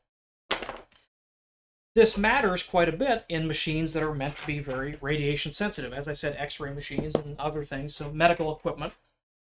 And there is one convenient place where there is a great source of what is now called low background steel. And it is in Scapa Flow, Britain. It is the sunk German battle fleet. At the end of World War I, rather than turn in their ships, they chose to scuttle them in port, and they are sunk at a reasonably accessible depth. And being under the water, it has kept them from acquiring all of this background radiation, so they can go down there and harvest these old German battleships and use their steel in, life-saving medical equipment today. Kind of a fascinating end point there.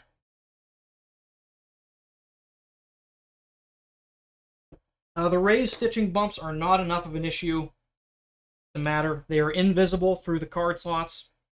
You can feel them on the back. I don't think that matters enough. Again, on something that you never see and something that you only would partially feel, because again, you'd have to get your fingers a good 3 inches down in there to actually even begin to touch that. So I think that's adding more complexity than is necessary. And also just hammering them down, it gets them fairly flat. You'll see when I add these card slots on the top here, there is no evidence of them at all. What you're seeing is actually going to be the slight lines of the card slots here, but the moment you put cards in it, you again, which you will be doing, it is a wallet, it's not going to be sitting empty, you will never see it. I think people make a great deal out of that versus other things that they should make a more important deal of, but that's my hot take on that. There's my C story for the day while I'm stitching. I'll try to think of some other ones. before we wrap it up here.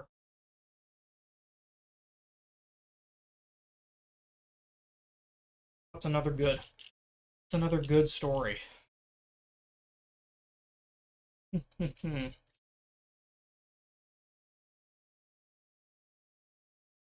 Drawing a blank. I'm sure there's a good story somewhere in this brain of mine that'll come to me after I close the stream.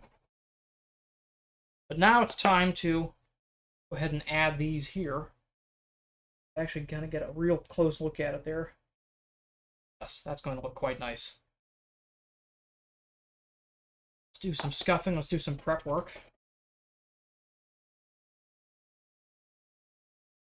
If you're looking at this and wondering if your eyes are deceiving you, is there a slant to this line? There is, in fact. It is wider on the bottom than it is on the top for aesthetic purposes. It'll be more evident once we trim this, which we'll do here at the end of the session.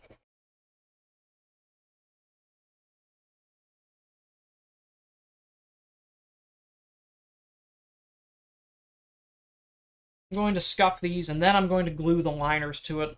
I like to glue the liner while I have access to all of this flat section here. I just find it a little bit easier than trying to work it through the added bulk of the card slot on top.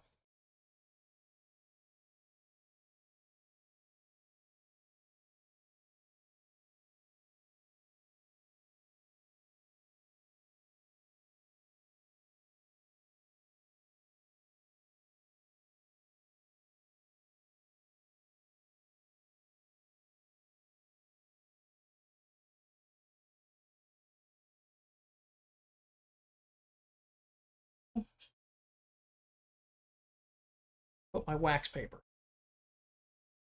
Where did I put it? There it is. All right, time to make a mess again. Let's see here.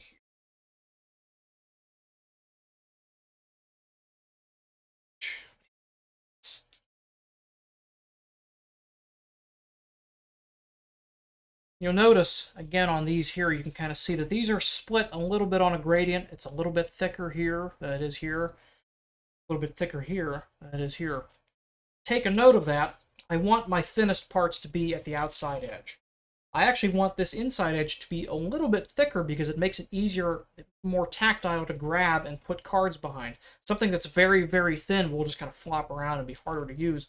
This little bit of extra thickness is beneficial in this case here. People get the idea that everything must be as thin as possible. There are cases, and this is one of them, where you want more rather than less thickness. And you just kind of figure that out as you go. In the course of making a bunch of these, that's kind of been my process. I've figured out where I like it to be thin and where I like it to be thick. This is a point where I like it to be thicker. I think I'm going to take... All right, I don't need a marker.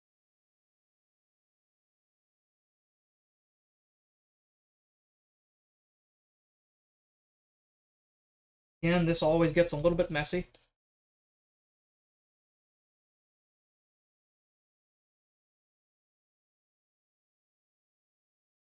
I would say that is my biggest shortcoming as a craftsman. I have difficulty keeping my workbench well and truly clean. I see some guys that eat dinner off their workbenches. I don't understand how you do that. I don't get it. I wish I did. I admire it greatly.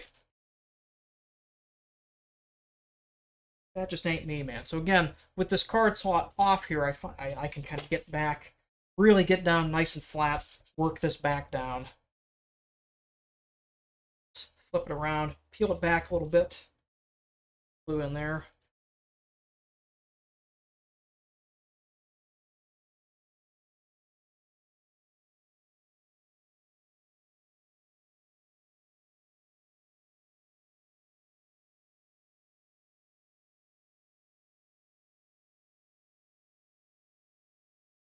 Dawn, if you're cutting your grass today, looks like we're about to get some weather here.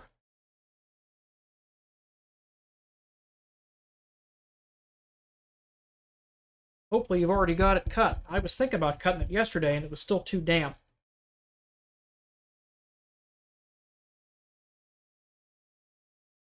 I don't know when that's going to happen. Maybe tomorrow when it's hotter. So that's our liner attached there.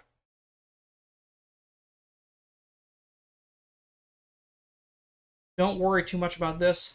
That'll settle down as the glue dries. There's still a little bit of liquid in there. It's kind of got to shrink down some. That back side is good. So now when you reach your hand back there will be nothing to feel except nice finished leather. If you get down far enough, you will be able to feel that stitch line, but you would have to get pretty far to do that.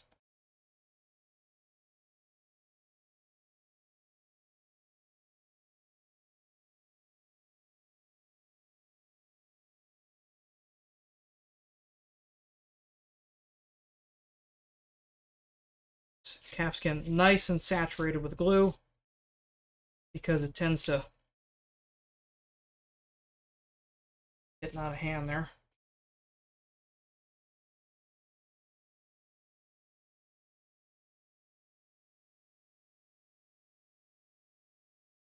I could feel as I do it, I could feel where it's getting quite aggressively absorbed by the leather.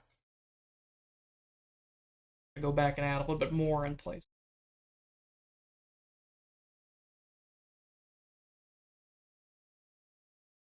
Okay. Yeah, Alana has been getting rid of the lawn by turning it into garden. If you heard me talking with my neighbor earlier, you've heard that we have a problem with the garden. We have a groundhog who's appeared. So he will have to be dealt with. That is something we cannot tolerate. Not after all the work she's done.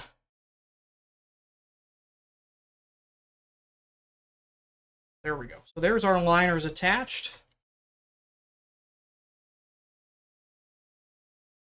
Again, like I said, that little stitch line there, you will almost never feel, and it is covered up. You go to put cards in through the back there, you'll be feeling just nice, smooth, finished calfskin. A little bit of prep work to do yet. We still have to scuff the back sides of these card slots, so let's do that now. Look at where I've worked the lines.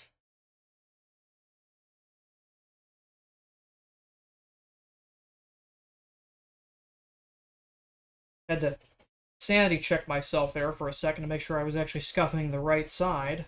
I am scuffing the back side. Nothing worse than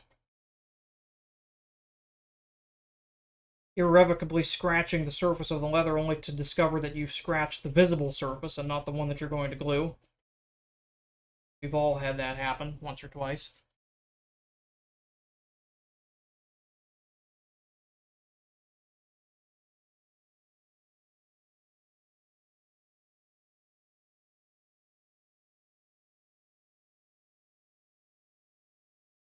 Ready?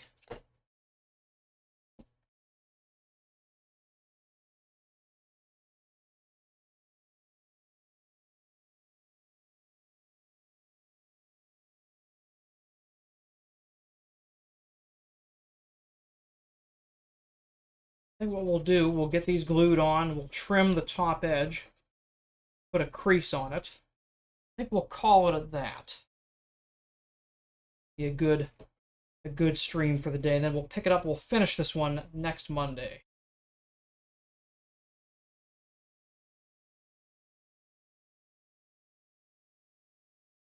Alright, let's get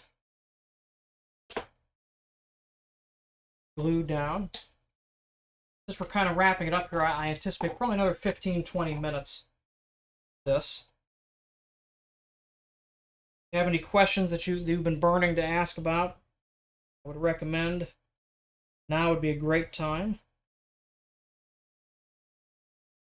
Especially because you have not just myself, but several capable and experienced leatherworkers in chat. You've got Steve Knox, Rushton, Kelp. There's another one. Who else was here who I saw? There's another one in here that was hooting and hollering in the background.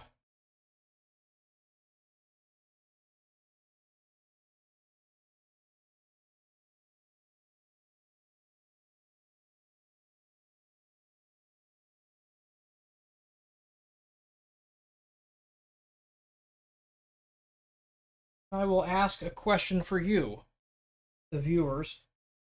Like I said, I used to get into doing the history rambling while I was Instagram live streaming. That is something that you find entertaining while I'm doing kind of less exciting work like stitching or gluing or things like that. If you find that entertaining, thought that was worth it, let me know. Or if you find it very tremendously boring and distracting, also let me know, and I won't do it anymore. I personally like it. I've read so much about it over the past 20, 25 years that sometimes I just got to get it out of my brain by speaking it. And you unfortunate folks end up being the ones who are here and able to listen to it. So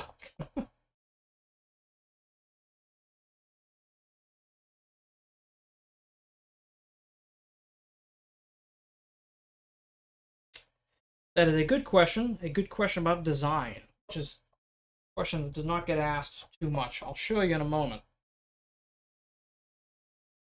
So I get made fun of a lot for this, because all my patterns are done in inches, except the part you're asking about. And the part in question is these. The winglets. Oh, I'm not showing you. The winglets of the T-slots. These are, so everything else is done in feet and inches in any case, but these are done in 12 millimeters. These are always done in 12, 15, or 9 millimeter segments, because my stitch spacing is 3 millimeters. So that I always know, as long as it is some perfectly divisible number by 3, my chisels will bridge it perfectly. So this is generally the biggest thing that I'll do. This section, the top section of the cards, where there will be a stitch joint here, I also try to keep divisible by 3, and the spacing between them, so where the two cards have a separation in the center, I also try to keep divisible by 3, and that keeps it from piercing the top edges of it there. So that's generally the only places I make combinations of it. Where I know there will be stitches bridging openings, that's where I'll do it. I have never used the Phoebing's PVA, so I can't say. But I will say that the Sewa PVA is so good, I have never used anything else. So take that for what you will. As is custom, and again, here's why I say it's important to use a lot of glue for holding these spots here. We are going to be putting cards in here before we stitch it down. That's not a lot of tension, but it is some tension. If you only had a little bit of glue there, or it was weakly glued, you could lift it there and have yourself coming back to re-glue it. So this, having a very, very strong bond there before it is stitched, I find is very helpful. Well, I'm glad you guys didn't find that too annoying. Like I said, I had no real purpose today to talk about. I just wanted to. It was on my mind, and it being the anniversary of historic events, I figured, well, what the hell.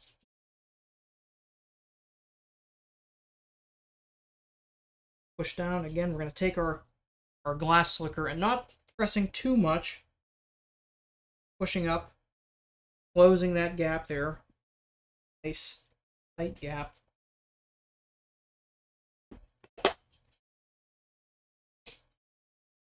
That is what the basic shape of our card slots will look like.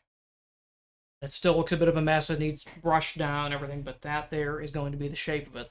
This outside edge will be curved, as is typical for me. So once we get these together and the glue is set, we're going to trim them a little more to shape. Crease and dress that top edge, and then we're going to call it a day.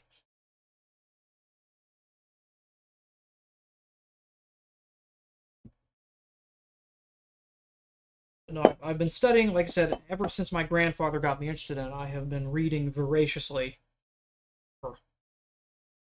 ever since I could read. So I guess 28, 30 some years I've been studying it. A comfortable book selection.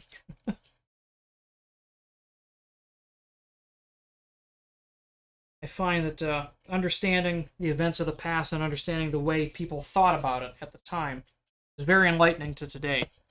There are always, as people caution, many parallels to be drawn.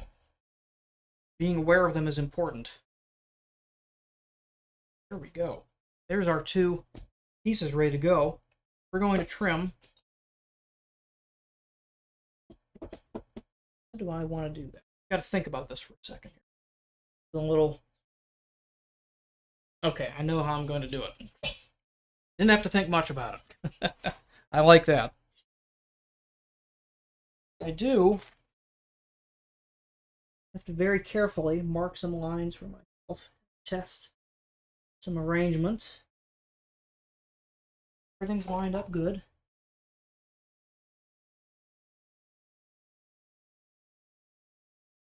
As it should.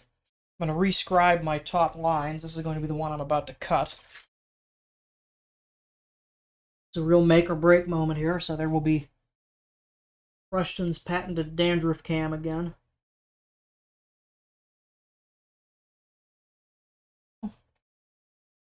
Make those a little more visible for myself. So the way this is going to go together, let me trim it first. That'll be easier to see. Trim it first. That'll be much easier to make heads or tails of.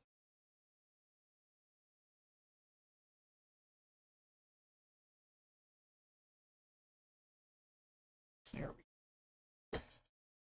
Again, your eyes do not deceive you. That is not a straight line. It is curved.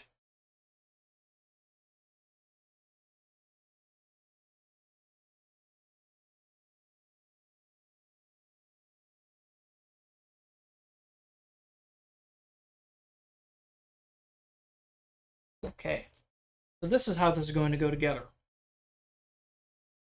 I have these two separated in the center a little bit, and it kind of curves towards the top. It opens towards the top.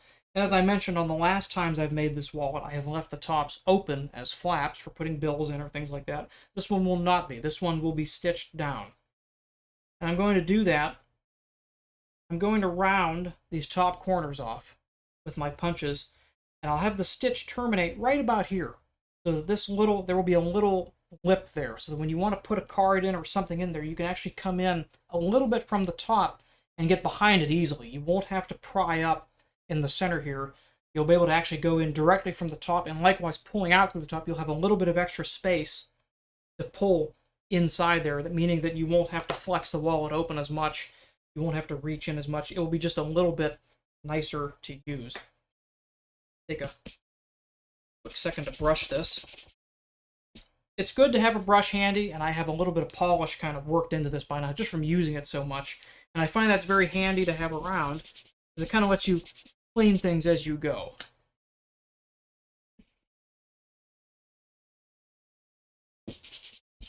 Yes, absolutely. As dedicated as I am to the standard system, there are some things that just have to be done in metric, and that, unfortunately, is one of them. I am one of the only people I know, I think Russian's the only other one, who does most things in standard rather than metric.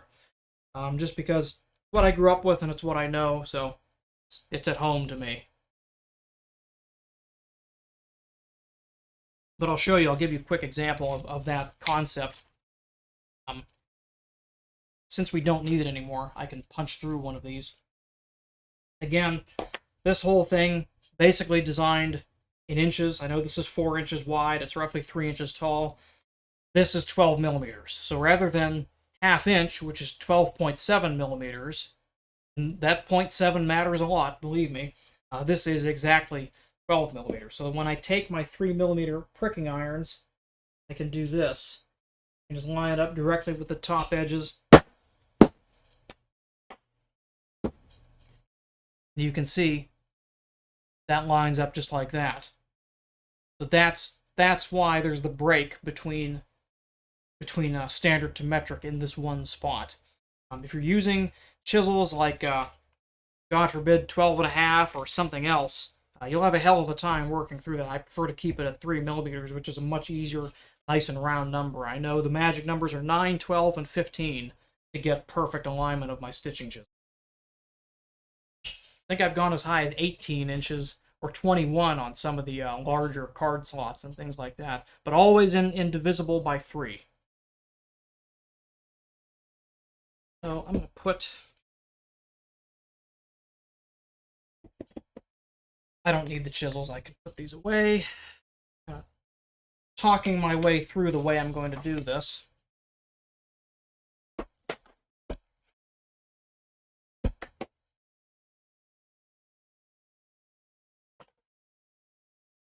here. Actually, I'm going to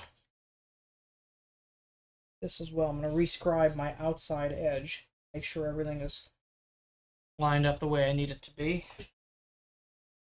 Just doing some final double checks of the sizes and dimensions here.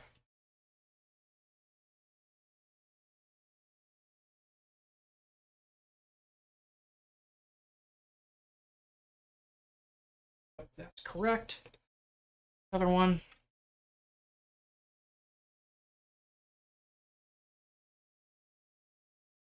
In the course of working the leather, if you're marking it with a scratch awl, they can sometimes get the lines can be softened a little bit and harder to spot. And then also, in arranging pieces together, they shift a little bit. Some are longer than others, so you get a little bit of just a hair this way or that of misalignment. So it's important after things have been put together to rescribe, retrace your lines, make sure they're right before you do something irrevocable like cutting a corner, which we're going to do right now. So I've marked this line importantly to know where the top edge will be. So that it's going to line up right there. It's just a matter of fitting it to where it looks right. Is it the top? Yes, it is. Cutting the bottom, which would be embarrassing. Well, cut that away. Now, I'm not trimming that down yet. I'm going to come back to that later. I'm going to trim that when I glue everything together. We will return to that next week. Same for over here.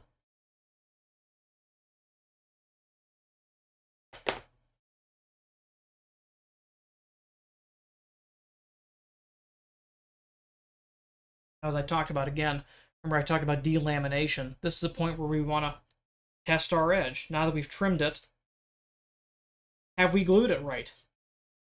Did we glue everything? That one you can see we missed a little bit.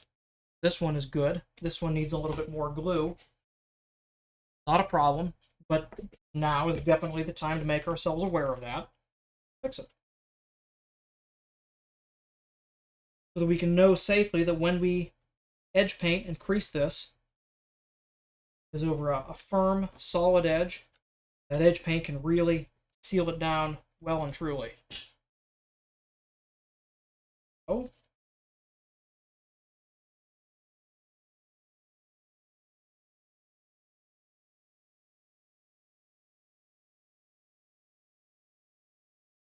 Oh. See the glue seeping out the edge a little bit now. Now I know for damn well sure that's glue. Okay. That.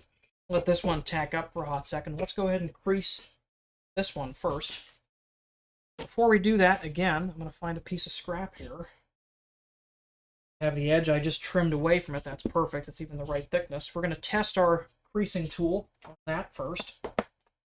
Make sure, again, that our temperature has not crept up on us, that we're not about to go burning it or anything like that.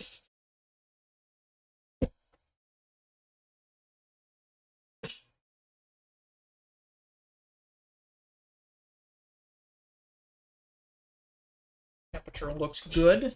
Crease looks good. We'll start with the back side.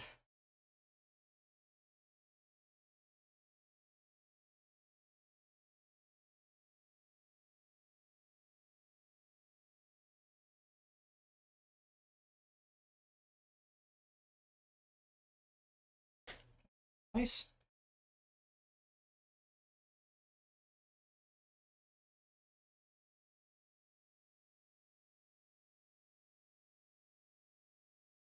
Stop just shy of there. We'll come back and pick up that crease again after we've stitched that. Yet again, we're doing the edges that we will not be able to access once it's put together.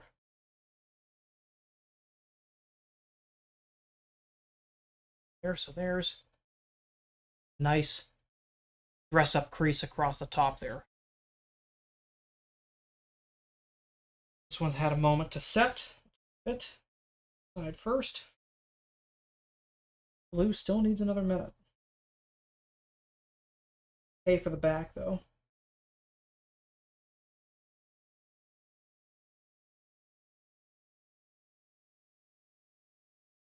front.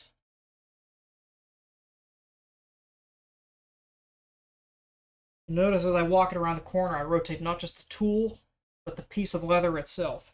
Leather drive.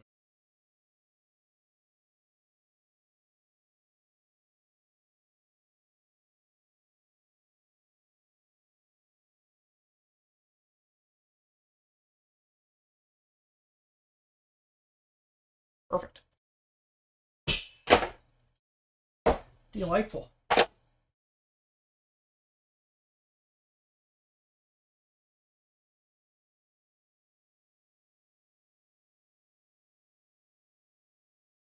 Yep, all edges good.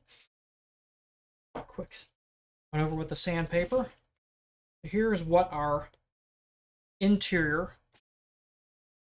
Put it next to the. Put it on top of the. Lay it out on our template here.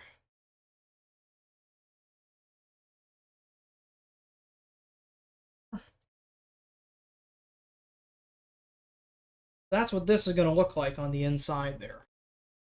And right about where you see these points stop, that's about where the stitch line will end on there. It'll continue through the back, so it'll still be visible here and here on the top and bottom, but it'll actually stop on this part here so that you can lift up this little wing here. So that's where we're at for today.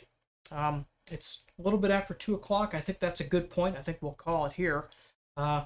Thank you all for joining in today while I kind of just talked at length about just stuff. I value the company extremely. I hope that you enjoyed this. Again, forgive me that there was a little bit less leather talk on this one, but hopefully you still learned something about something. If you enjoyed this, do please give a like and subscribe, and if you're so inclined, there is a thanks button. That goes a long way to helping me carry on with this. I do this full time. This is how I make my living and feed everybody here, so it is always extremely valued. We'll pick this up again next Monday, same time. We'll get this joined to the back here, and we'll finish this sucker up. And this is gonna be very pretty. Actually, here, let's do this real quick. Let's finish up this. I want to see how this is going. Well, see what this interior looks like with. Oh yeah, that's gonna be beautiful. That is such a pretty color. Such an understated and unexpected beautiful color. When you see it with this stitch line here, bringing the color of the cognac alligator to that inside, oh, that's going to be pretty. That's going to be very, very pretty. I'm excited. Pequot, I actually don't know. I do not recall. I think I generally use 3/8 and 1/2 inch punches are what I think I use most often. But I'll get back to you on that. I'll check and see. I cannot recall. So thank you for joining. Again, I hope this was valuable to you. I always appreciate the comments and chats. I appreciate the interaction. It keeps me from being too boring. I hope you guys have a good rest of your day, and we will see you next week. Jason, thank you for commissioning this. I hope you enjoyed this as well. We'll finish it up next week, and we'll see you guys then. Have a good day.